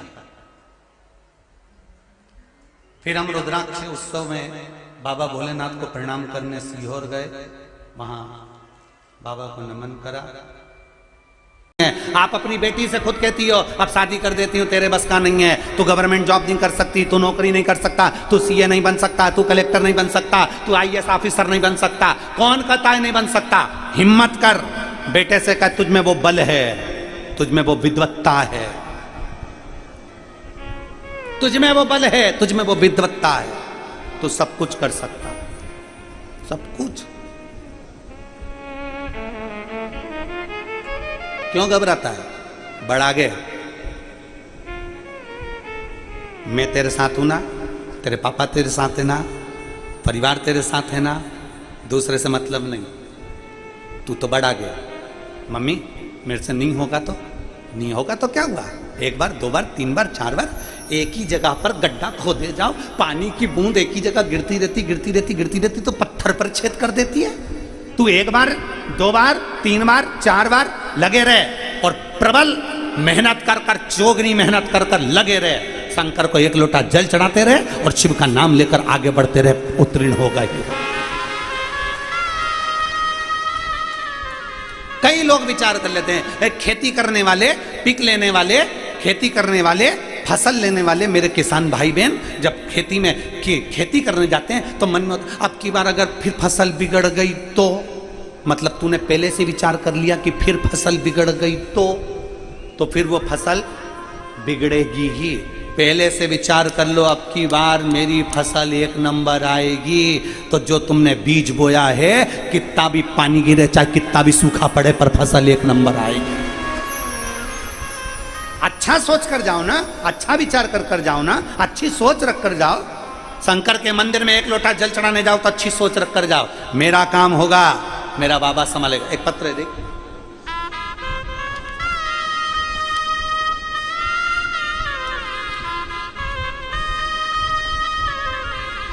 मेरे सो रोहिणी शिवाजी लाड़गे, मुकाम पोस्ट तलानी, तहसील हदगांव, जिला नांदेड़।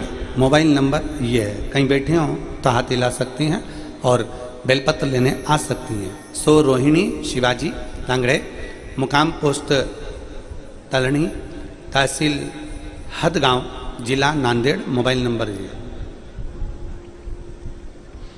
एक दिन अचानक से मेरे छोटे भाई को चक्कर आई और हमने तुरंत अस्पताल में लेकर गए। सारी जांचों की रिपोर्ट पर मालूम पड़ा कि इसका ब्रेन ट्यूमर हो गया। ब्रेन ट्यूमर होने पर डॉक्टर भी ने जैसे ही बताया हम लोग घबरा गए।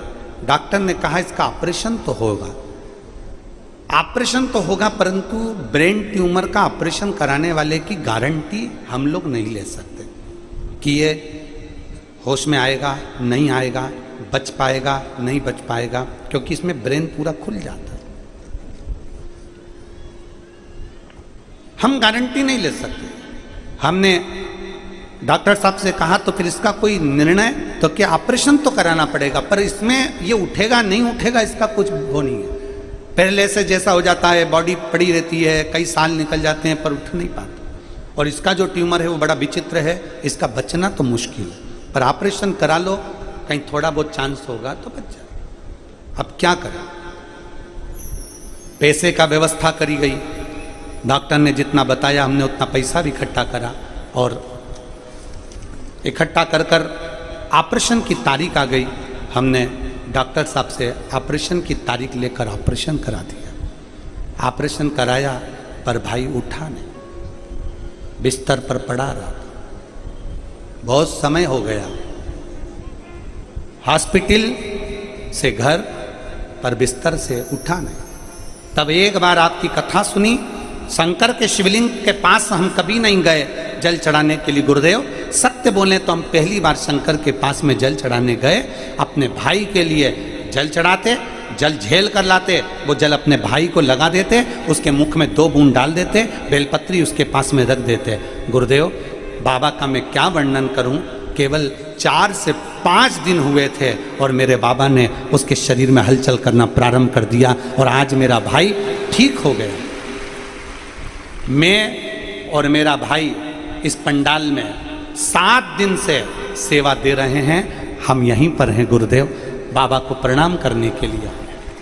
कहीं बैठी हूँ सो रोहिणी शिवाजी लांगड़े, मुकाम पोस्ट तरंडी, तहसील हथगांव, जिला नांदेड़। फोन नंबर ये। शिव तत्व इसी को कहते हैं, शिव तत्व इसी को कहते हैं। एक विश्वास अपने भीतर जागृत करें।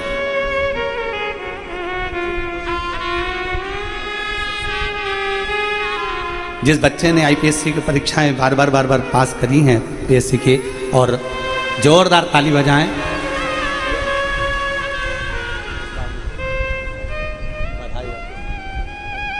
आपको खुश होना चाहिए ना, रोना नहीं चाहिए, बहुत खुश हो।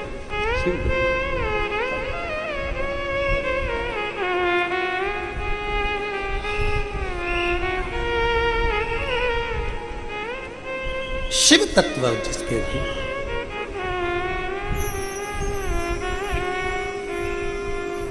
एक विश्वास अपने भीतर जागृत करके बच्चों का विल पावर कभी कमजोर ना करिए। पढ़ाओ, खूब पढ़ाओ। और अपने बच्चों से भी कहना, नांदेड़ की जो कथा हुई है, घर के एक एक बेटा और एक एक बेटी को जरूर सुनवाओ, उसके मोबाइल पर सुनवाओ, जिससे उसके अंदर बल उत्पन्न हो। संगत बुरी छोड़ दीजिए, संगत बुरी छोड़। और अगर बुरी संगत वाला व्यक्ति हमारे करीब में आ रहा है तो हम उससे दूर हो जाए। चैतन्य महाप्रभु जी अपने लेख में लिखते हैं कि अगर कोई कितना भी विद्वान है और अपने मुख से अगर वो बैठकर निंदा कर रहा है तो वहां से उठकर चले जाओ। विद्वत्ता किसी काम की नहीं। जैसे ही उसके मुख से निंदा निकलना चालू हुई किसी की, समझ लो कि उसकी विद्वत्ता शून्य हो गई। वो शून्य है, शून्य। दूर हट जाए, निंदा से परे हो जाए, निंदा से। बिदल, मैं तुझे समझा रहा हूं, मत कर गलत काम। बिदल मानता नहीं, उत्पल उसके साथ में रहता है, भाई है छोटा, साथ में रहता। मैं तुझे समझा रहा हूं, मान जा। नहीं माना, मानता नहीं। अच्छी संगत का असर जरूर होता है। मैं हमारे जजमान श्री डॉक्टर शिवराज नांदेड़कर जी को धन्यवाद देता हूं कि उन्होंने ये कथा कराकर, श्री प्रशांत पातेवर जी को धन्यवाद देता हूं कि ये कथा का आयोजन कराकर ना जाने कितने कितने शिव भक्तों को फल प्रदान करा। साथ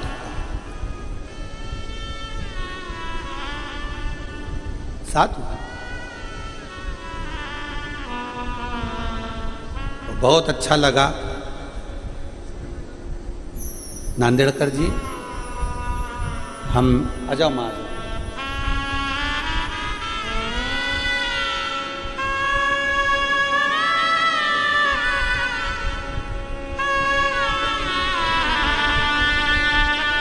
ये बच्ची की फार्मेसी मेडिकल के ऑफिसर के पद पर नियुक्ति हुई है। एक बार जोरदार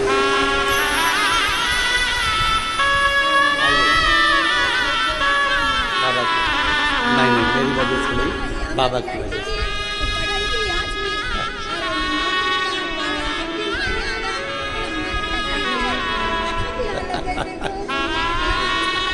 बाबा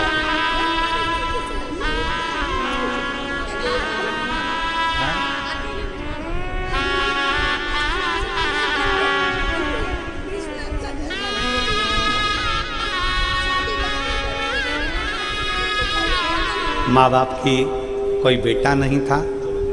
माँ बोल रही है कि परिस्थिति ऐसी नहीं थी, पर पढ़ा दिया। और बेटी ने संकल्प लिया था कि मैं नौकरी करूं, पर 18 में एग्ज़ाम दिया, 19 में दिया, 20 में दिया, 21 में दिया, नहीं हुआ। तब 21 में कथा सुनकर फिर बल आया और बाबा ने आज उसको कामयाब कर दिया। ये शिव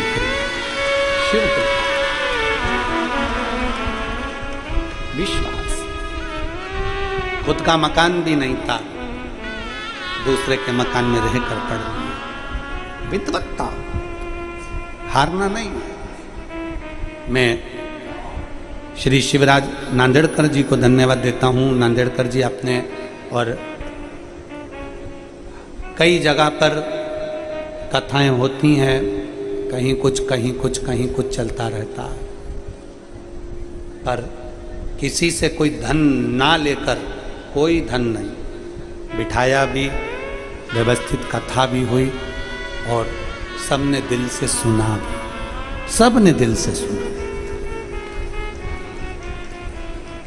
मैं नांदेड़कर जी की धर्मपत्नी और उनकी माता जी को, उनकी बहनों को भी धन्यवाद दूं इस बात के लिए कि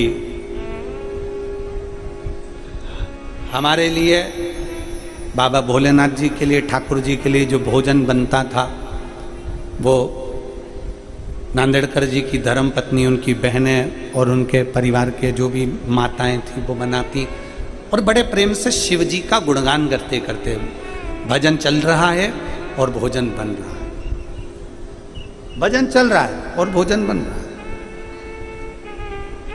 ये प्रत्येक घर में होना चाहिए, केवल गुरु महाराज के लिए या सियोर वाले महाराज के लिए नहीं, अपने घर का नियम बनाओ।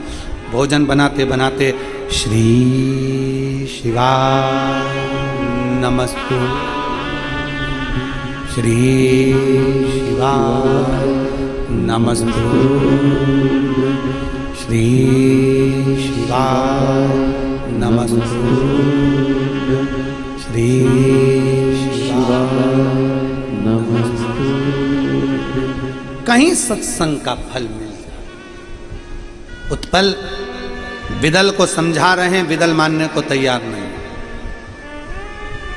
पर साथ कैसे छोड़ दे भाई? ये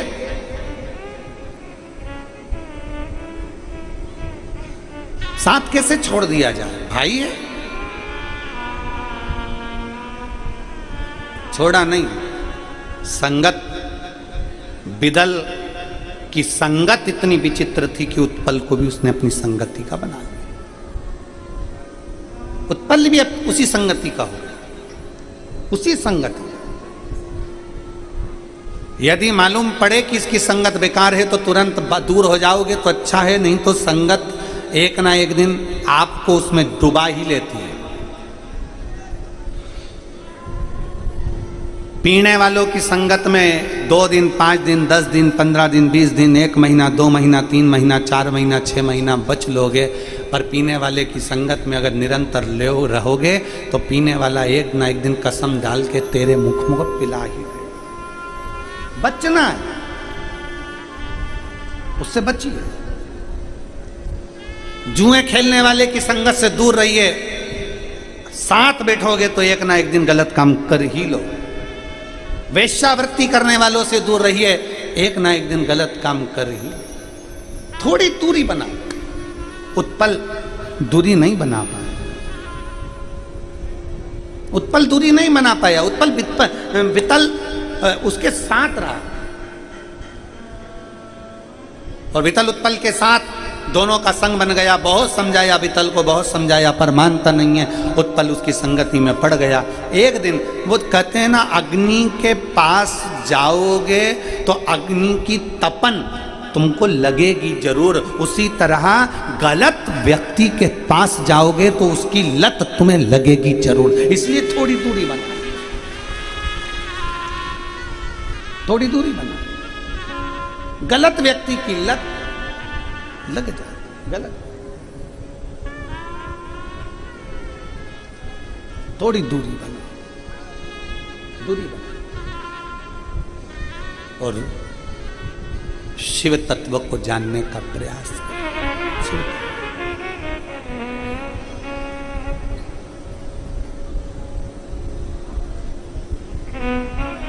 मैंने तेरे ही भरोसे बाबा, तेरे ही भरोसे हवा बिच उड़ती जावांगी बाबा,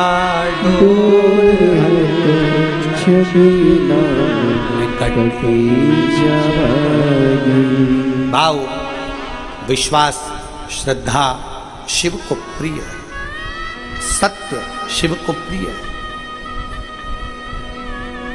एक दिन वितल ने कहा, अभी तक हम बहुत सारी नारियों के पास गए हैं, स्त्रियों के पास गए, बहुत सारी, बहुत सारी स्त्रियां।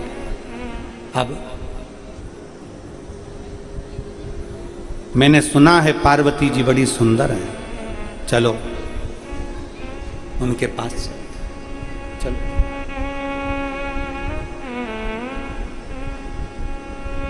चलो उनके करीब चलो, ठीक है चलिए।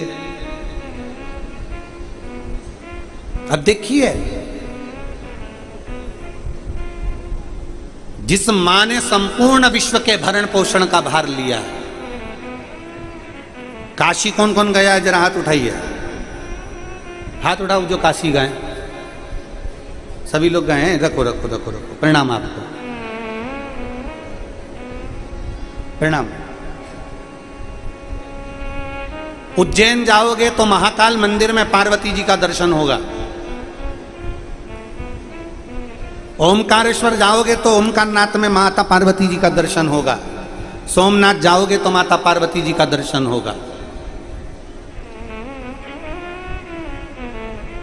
प्रत्येक ज्योतिर्लिंग में जाइए, माता पार्वती जी का दर्शन होगा। केवल एक विश्वनाथ ऐसे हैं जहां पर पार्वती जी की जगह मां अन्नपूर्णा विराजमान है। मां अन्नपूर्णा बैठी, अन्नपूर्णा। जिसने संपूर्ण विश्व के भरण पोषण का भार ले रखा है, जिसने संपूर्ण विश्व के भरण पोषण का भार अपने पास रखा है, जिसके सामने स्वयं देवादिदेव महादेव भी भिक्षा पात्र लेकर जाते हैं, वो अन्नपूर्णा है, वो पार्वती हैं, वो मां जगत जननी जगदम्बा दुर्गा है। उन पार्वती पर गलत दृष्टि देना, उन माता पर गलत दृष्टि देना। माता पार्वती को गलत दृष्टि से देखना श्रेष्ठता। फिर निवेदन है, पराया धन, पराई स्त्री, पराया धन, पराई स्त्री व्यक्ति को एक ना एक दिन बर्बादी कर कर ही छोड़ता है। पराया धन, पराई स्त्री व्यक्ति को बर्बाद कर कर छोड़ती है। इसलिए किसी का पड़ा हुआ धन भी मिल जाए तो प्रयास करना कि वो धन उस तक पहुंच जाए। किसी का सोना चांदी मिल गया उस तक पहुंच जाए, किसी का पर्स मिल गया उस तक पहुंच जाए। प्रयास करिए, आइए प्रयास करिए।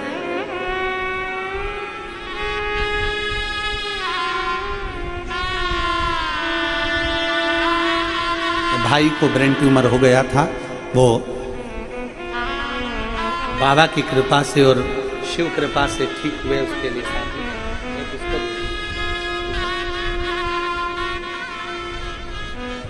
पराई स्त्री और पराया धन, दूरी बना लीजिए उससे, दूरी।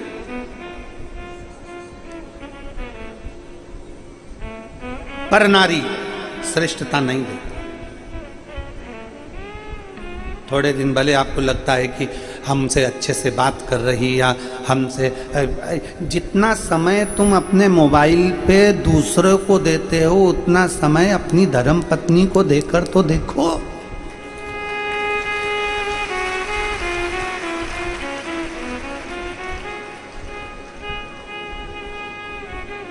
कितना विचित्र है। पहले के समय में रात्रि विश्राम के समय पर पत्नी पति दोनों विचार करते थे, बच्चों का क्या करना है, मम्मी का जैसा है, पापा का ऐसा है, ऐसा करेंगे, बच्चों को पढ़ाना है, इस स्कूल भेजना है, ऐसा कार्य करना है, वैसा कार्य करना है। ये मन में चलता रहता था, दोनों के विचार चलते थे, दोनों की सोच चलती थी। आज के जमाने में पति पत्नी दोनों साथ है, पर दोनों का मोबाइल आखिरी नींद की झपकी नहीं आ जाए तब तक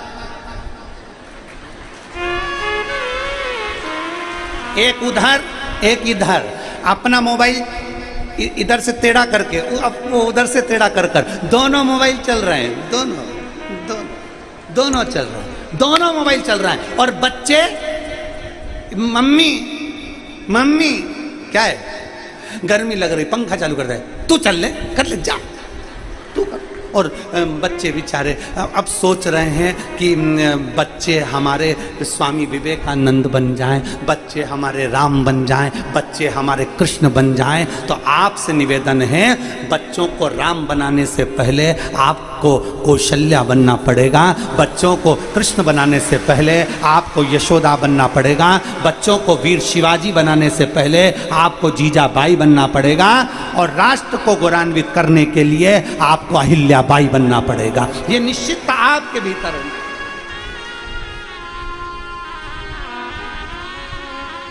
हम क्या दे रहे हैं अपने बच्चों को? समय कौन? माँ के पास समय नहीं, बाप के पास समय नहीं, और विचार करके बैठे हैं बुढ़ापे में औलाद हमको समय देगी। तुम कितना दे रहे हो? तुम कितना दे रहे हो? बाप को नौकरी से और दुकान से फुर्सत नहीं है। शाम को आते हैं, भोजन करा, विश्राम करते हैं। बच्चे क्या 5-10 मिनट बस हंस लिए, खेल लिए, कूद लिए, और बच्चे लोग समय अब सोच रहे हैं माँ दिन भर काम काम काम, आखिरी में मोबाइल पे बात करते करते करते करते बच्चों को समय नहीं। बच्चा स्कूल में, ट्यूशन पर, बाहर, बच्चों को ना माँ ने समय दिया ना बाप ने समय दिया। अगर तुम्हारी छोटी सी औलाद को तुम समय देना चालू करते तो जैसा दोगे वैसा पाओगे। तुम समय आज दोगे तो तुम्हारी औलाद भी बुढ़ापे में तुम्हारे पास बैठकर समय देना चालू करेगी। तुम समय नहीं दे रहे तो वो भी समय नहीं देगा, उसके पास भी समय नहीं है। तुम जैसे ही बच्चा पढ़ लिख के आगे बढ़ गया, अब माँ सोच रही है मेरा बाबू मेरे पास में बैठे, मेरा बेटा मेरे पास में बैठे, तो काय का समय देगा? तुमने दिया? तुमने अपनी औलाद को समय नहीं दिया। देव अपने बच्चों को कम से कम 2 घंटा, 3 घंटा, 2.5 घंटा बाप को भी देना चाहिए और माँ को भी देना चाहिए। बिठाओ पास में, क्यों रे कैसा है बेटा? बढ़िया। पढ़ाई कैसी चल रही है बाबू? बढ़िया। बेटे के साथ थोड़ी देर बैठो, बातचीत करो। मोबाइल नहीं, मोबाइल बेटे का मोबाइल भी साइड में, तुम्हारा मोबाइल भी साइड में। थोड़ा सा देर बेटे के साथ बैठो, थोड़ा बेटे से मार्गदर्शन करो। कौन कौन तेरे दोस्त हैं, कैसे दोस्त हैं, क्या पढ़ाई कर रहे हैं, स्कूल गया था, कैसा रहा? छोटे से बच्चे से लेकर कॉलेज तक के बच्चे को अपने पास में बिठाने का प्रयास करो। तुम समय देना चालू करो। जब तुम्हारा बुढ़ापा आएगा तो तुम्हारी औलाद अलग से निकाल कर समय तुमको देगी। पिता के पास में बेटा आता है और पिताजी चिल्ला के दौड़ते हैं तो बेटा दूर। माँ के पास बेटा आया, अपने थोड़ी देर हंसी मजाक करने के लिए, माँ जरा सी देर में रूठ के गुप्पा फूल। बच्चे नहीं आए। दादी के पास जाते हैं तो दादी चिल्लाए, दादा के पास जाए तो दादा चिल्लाए। बेचारा बच्चा मंदिर के घंटे की तरह बीच में लटक रहा है। थोड़ा समय दीजिए, अपने बच्चों को समय देना प्रारंभ करिए। थोड़ा मोबाइल को साइड कर दीजिए, थोड़ा मोबाइल को एक और कर दीजिए। बच्चे पास में आए, थोड़ा साइड। पत्नी पति आपस में बात कर रहे हैं, मोबाइल थोड़ा साइड में। मोबाइल नहीं चाहिए उस समय। मोबाइल का यूज करो, हम मना नहीं करते, मोबाइल चलाओ, खूब चलाओ, तुम्हारी मर्जी पड़े। हम मना भी कर देंगे तो तुम कौन सा हमारा कहना मानने वाले? तुम तो अपनी मर्जी की करोगे। फिर वही वाली बात आ गई, जो समझे नहीं आपसे वो समझे नहीं किसी के बाप से। तो तुम समझो तो ठीक है, हमारा तो कहना काम है, आगे मर्जी तुम्हारी। आग लगे बस्ती में, समझ। सीहोर वाले महाराज का क्या है, आज कथा यहाँ कहकर चले जाएगा। तुम सुधर गए तो ठीक, या तो सुधर जाओ नहीं तो सिधर जाओ, दोनों से मन तुम्हारा। समय दीजिए। शिव जी को क्या दे रही हो? यहां पर, यहां बैठे हो आप लोग, लाखों की संख्या में बैठे हो, टीवी के सामने बैठे हो, मोबाइल के सामने बैठे हो, क्या दे रहे हो शंकर भगवान को? अंबर, पीतांबर, धन, दौलत, 56 भोग। भगवान को क्या दे रहे हो? बोलो बोलो, क्या दिया तुमने शंकर भगवान को? 7 दिन की कथा में तुमने शिव जी को समय दिया। इसलिए जब व्यक्ति वेंटिलेटर पर पड़ा होता है, आईसीयू में पड़ा होता है, तो डॉक्टर कहता है अब इसके पास समय नहीं है। तब तुम्हारा समय जो तुमने शिव पुराण को दिया, शंकर जी को एक लोटा चढ़ाने में समय दिया, तब शंकर भगवान अपना समय तुझको देते हैं। तब समय देते हैं। और फिर वही बात आ गई। अब क्या कहते हैं, महामृत्युंजय का पाठ करा लो, बेचारे के छोटे छोटे बच्चे हैं रे, बेचारा चले जाएगा। शंकर जी को याद कर लो, बेचारे के छोटे छोटे बच्चे हैं रे, बेचारा चले जाएगा। भगवान से प्रार्थना करते, भगवान थोड़ा सा और रख देते रे, उनके बच्चे छोटे हैं, शादी हो जाएगी, बच्चियों की शादी हो जाएगी। भगवान थोड़ा सा समय दे दो, अरे भगवान समय दे दो, भगवान थोड़ा सा समय दे दो। भगवान से केवल समय मांगते हैं। अपन ये नहीं कहते कि मरने वाले के लिए ए मर रहा है रे, इसको गुलाब जामुन खिला दो, ए मर रहा है रे, इसको समोसा खिला दो। नहीं, मरने वाले को समोसा और गुलाब जामुन की चाह नहीं, मरने वाले को तुम्हारे करोड़ों के धन की चाह नहीं। मरने वाले के लिए भगवान से प्रार्थना करी जाती है, इसको थोड़ा अच्छा रखना प्रभु, इसको अच्छा रखना, थोड़ा सा समय और दे देना प्रभु, बीमारी तो आई है पर समय देना। क्यों? भगवान शंकर कहते हैं तूने मुझे समय दिया है तो अंत समय में मैं तुझे समय दूंगा, कोई नहीं बचाएगा, तब शिव आए। अंत समय प्रभु, बोलो बोलो सब बोलो, अंत समय और वचन दिया तो निभाना पड़ेगा। आए ना आए प्रभु कुटुंब कभी ना, अंत समय प्रभु और वचन दिया तो निभाना पड़ेगा। अंत समय प्रभु, बस अंत समय परमात्मा को जो दिया है वो तुम्हें प्राप्त हो, जो देते हो वो मिलेगा। समय दिया बच्चों को तो बच्चे भी बुढ़ापे में समय देंगे तुमको, नहीं तो तुम्हारा बुढ़ापा तो गया। मत दो समय, फिर अकेले कमरे में पड़ी रहना, फिर कहते रहना अपने पति से औलाद तो सुनी नहीं रही है, बहू तो सुनी नहीं रही है, तुमने समय नहीं दिया। थोड़ा सा समय दीजिए, थोड़ा सा समय। फिर निवेदन जो हमने पहले कथा में कहा, आज फिर कह रहे हैं। पहले की कथाओं में ये बात बोल चुके हैं, आज फिर कह रहे हैं। अच्छी कमाई हो रही हो ना तो मकान बना लो, अच्छी कमाई हो रही है तो 2-4 प्लाट लेके पटक दो, अच्छी कमाई हो रही हो तो पत्नी के जेवर बना दो, अच्छी कमाई हो रही हो तो गाड़ी बंगला सब करो।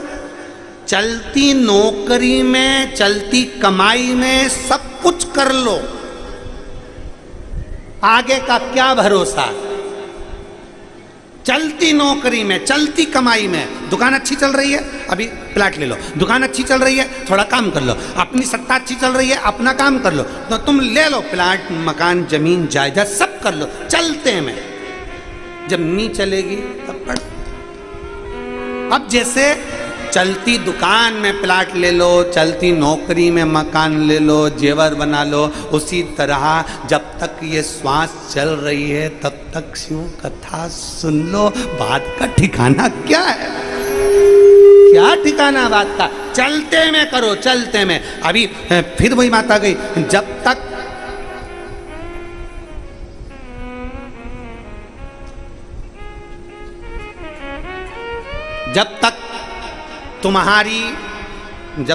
तुम्हारा शरीर चले, जब तक तुम्हारे घर में चले, तब तक खूब दान पुण्य, कथा, सत्संग, भजन, कीर्तन, जो तुम्हारा मन करे, तीर्थ वगैरह सब करो।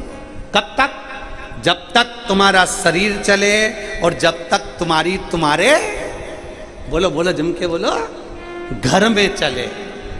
जब तक तुम्हारा शरीर चले और जब तक तुम्हारे घर में चले, तब तक तीर्थ करो, दान करो, पुण्य करो, भजन करो, सत्संग करो, संकीर्तन करो और तुम्हारी मर्जी पड़े वो करो।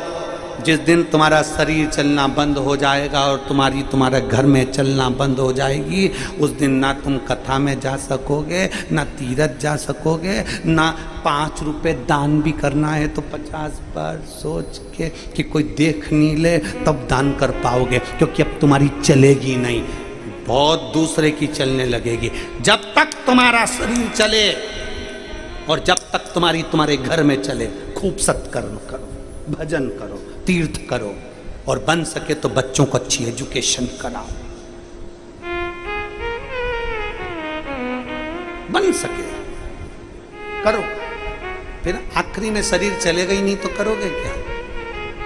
कई बुजुर्ग माताएं नांदेड़ में, कई बूढ़ी बूढ़ी माताएं टीवी पे कथा सुनती हैं, रोज कहती हैं अब मेरे को कथा में जाना है, पर घर के लोग कहते इतनी दूर तो गाड़ी खड़ी करना पड़ती है, पैदल चल के कथा तक जाना पड़ता है, भीड़ भी बहुत ज्यादा है। आई तू तो घर में अच्छी, भाव अपने नहीं जाने, अपन तो यही मना कर, शरीर चले, शरीर। और जब शरीर चलता रहे तो उस समय पर खूब जाओ। अभी आपका शरीर चल रहा है तो आप कथा में आ गए, भीड़ में आ गए, कथा श्रवण कर ली, बाबा का दर्शन कर लिया, भूमि को नमन कर लिया, प्रणाम कर लिया, कंकर शंकर की धरा को, नांदेड़ की इस पवित्र भूमि को, जहां 7 दिन की शिवपुराण की कथा हुई, इस पवित्र भूमि को तुमने नमन कर लिया, आ गए, पहुंच गए। शरीर नहीं चलता तो कहां से पहुंच जाता? चले जब तक शरीर, पहुंच जाओ सत्संग में, कथा में।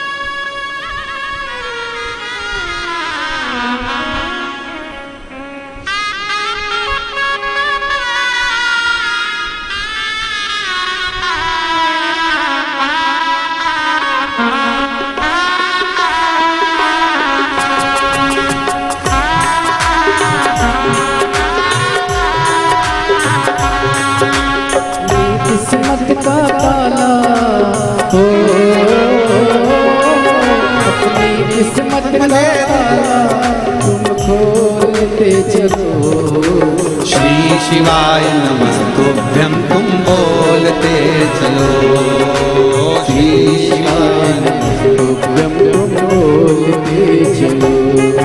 ओ श्री शिवाय नमस्तुभ्यं तुम बोलते चलो, श्री शिवाय नमस्तुभ्यं तुम बोलते चलो। अपनी तकदीर का ताला हो,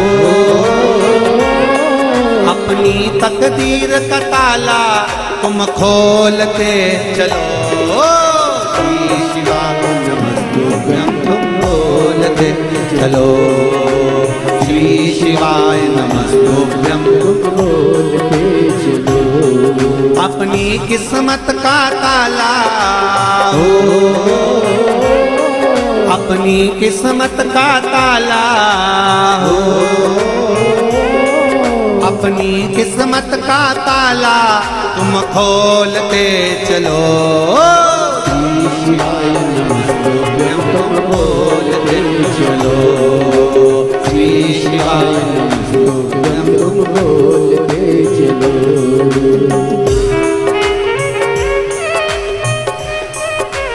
बड़े भाव से दोनों हाथों से ताली से बजाते हुए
बड़ा मुश्किल है, समझाना बड़ा मुश्किल है, आखिर वो दर्द दिल है, आखिर वो दर्द दिल है, समझाना बड़ा मुश्किल है, समझाना बड़ा मुश्किल है, आखिर वो दर्द दिल है, आखिर वो दर्द दिल है।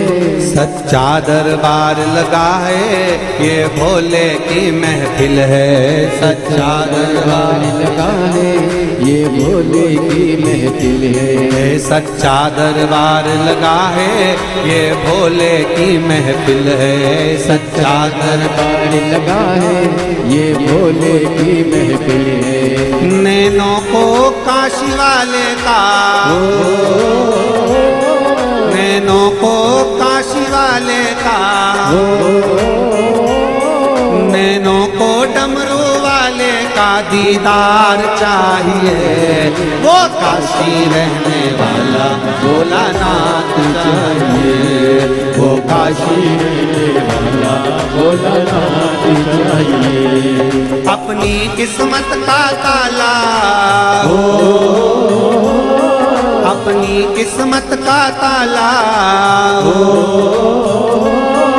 अपनी किस्मत का ताला तुम खोलते चलो, श्री शिवाय नमस्तुभ्यं तुम बोलते चलो, ओ श्री शिवाय नमस्तुभ्यं तुम बोलते चलो। बोलो रे बोलो।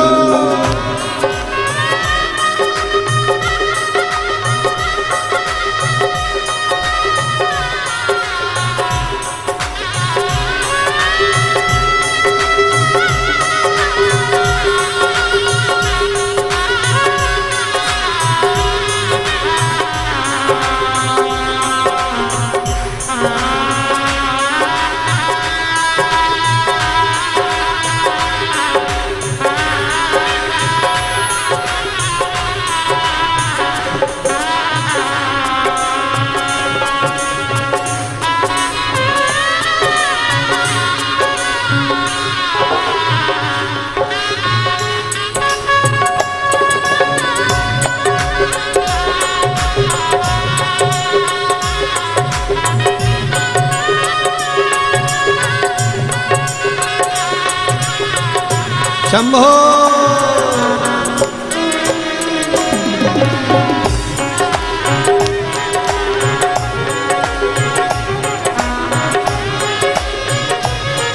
भक्तों के तुम प्यारे हो, भक्तों के तुम प्यारे हो, तुम जिगरी दिल वाले हो, तुम जिगरी दिल वाले हो, भक्तों के तुम प्यारे हो, भक्तों के तुम प्यारे हो, तुम जिगरी दिल वाले हो, तुम जिगरी दिल वाले हो।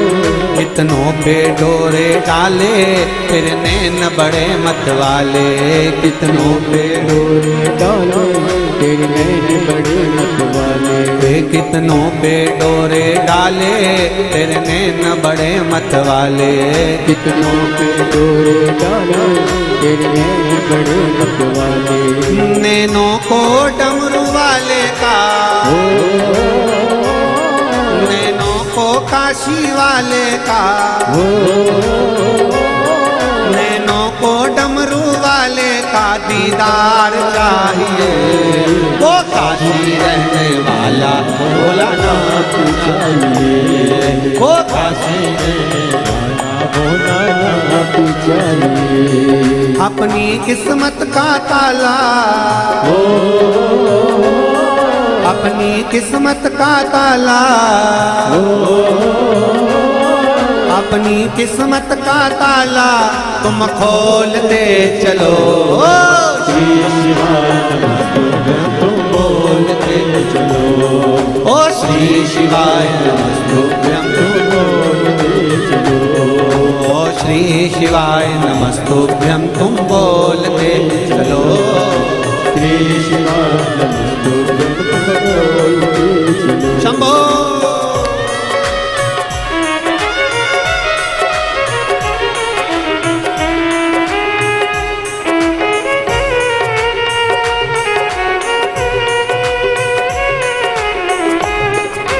बोले शंभो।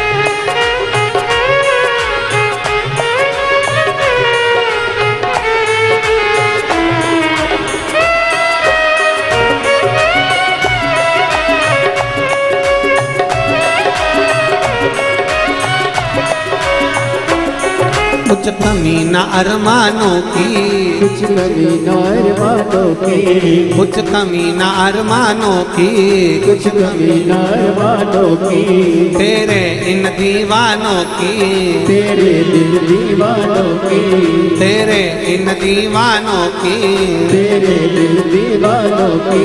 मुझको मदहोश बनाए कतार तेरे नैनों की, मुझको मदहोश बनाए कतार तेरे नैनों की, मुझको मदहोश बनाए कतार तेरे नैनों की, मुझको मदहोश बनाए कतार तेरे नैनों की। नैनों को काशी वाले का, नैनों को डमरू वाले का, नैनों को काशी वाले का दीदार चाहिए। वो काशी रहने वाला भोलानाथ चाहिए, वो काशी रहने वाला भोलानाथ चाहिए। अपनी किस्मत का ताला, अपनी किस्मत का ताला, अपनी किस्मत का ताला तुम खोल दे चलो। श्री शिवाय नमः तुम बोल के चलो, ओ श्री शिवाय नमस्तुभ्यं तुम बोलते चलो, श्री शिवाय नमस्तुभ्यं तुम बोलते चलो, श्री शिवाय नमस्तुभ्यं तुम बोल के चलो, ओ श्री शिवाय नमस्तुभ्यं तुम बोलते चलो, श्री शिवाय नमस्तुभ्यं तुम बोलते चलो। हार हार अपने स्थान पर बैठकर बाबा जी से विनय, नांदेड़ की इस पवित्र भूमि पर 7 दिवसीय जो शिव महापुराण की कथा चल रही है, उसमें बाबा से विराम की ओर कथा जा रही है, इसलिए बाबा से दिल से प्रार्थना करिए। जिसको जहाँ जगह मिल जाए बैठो और बैठकर बाबा से प्रार्थना कर लो। बहुत दूर दूर से आए हो, 100, 50, 500, 200 रुपये खर्च कर कर यहाँ तक पहुँचे हो, अपना समय भी दिया है, तो एक बार बैठकर बाबा से अपने मन की बात जरूर कहिए। जहाँ जगह मिले वहाँ बैठ जाओ और बैठकर बाबा से प्रार्थना करो, दिल से बोलो, दिल से बाबा से निवेदन करो। सब साथ में बोलेंगे। आज 7वें दिन की कथा का ये विराम की ओर स्तुति करने का समय मिला है। दिल से बाबा से कहें,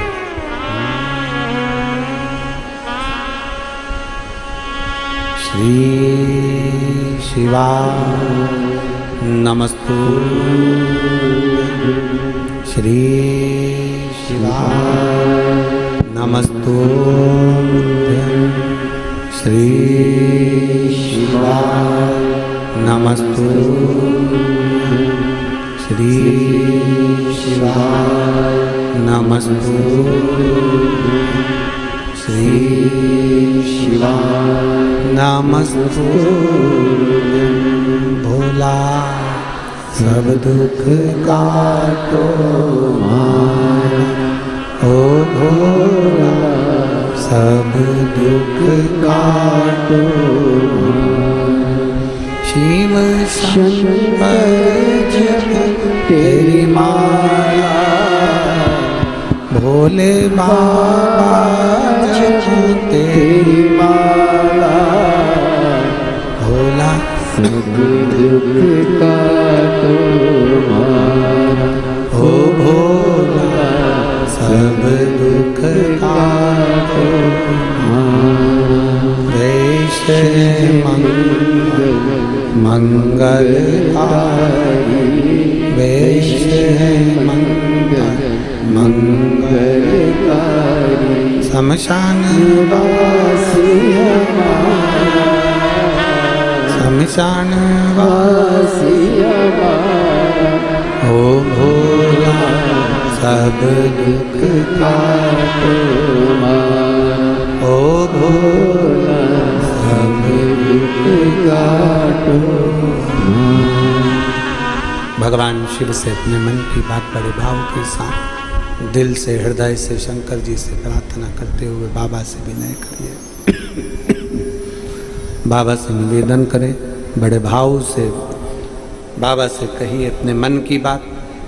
विदल उत्पल दोनों पार्वती जी को देखकर मोहित होते हैं। पार्वती जी कुंदुक का प्रहार कर कर विदल उत्पल को मार देती हैं। शिव जी का नाम कुंदकेश्वर महादेव पड़ जाता है।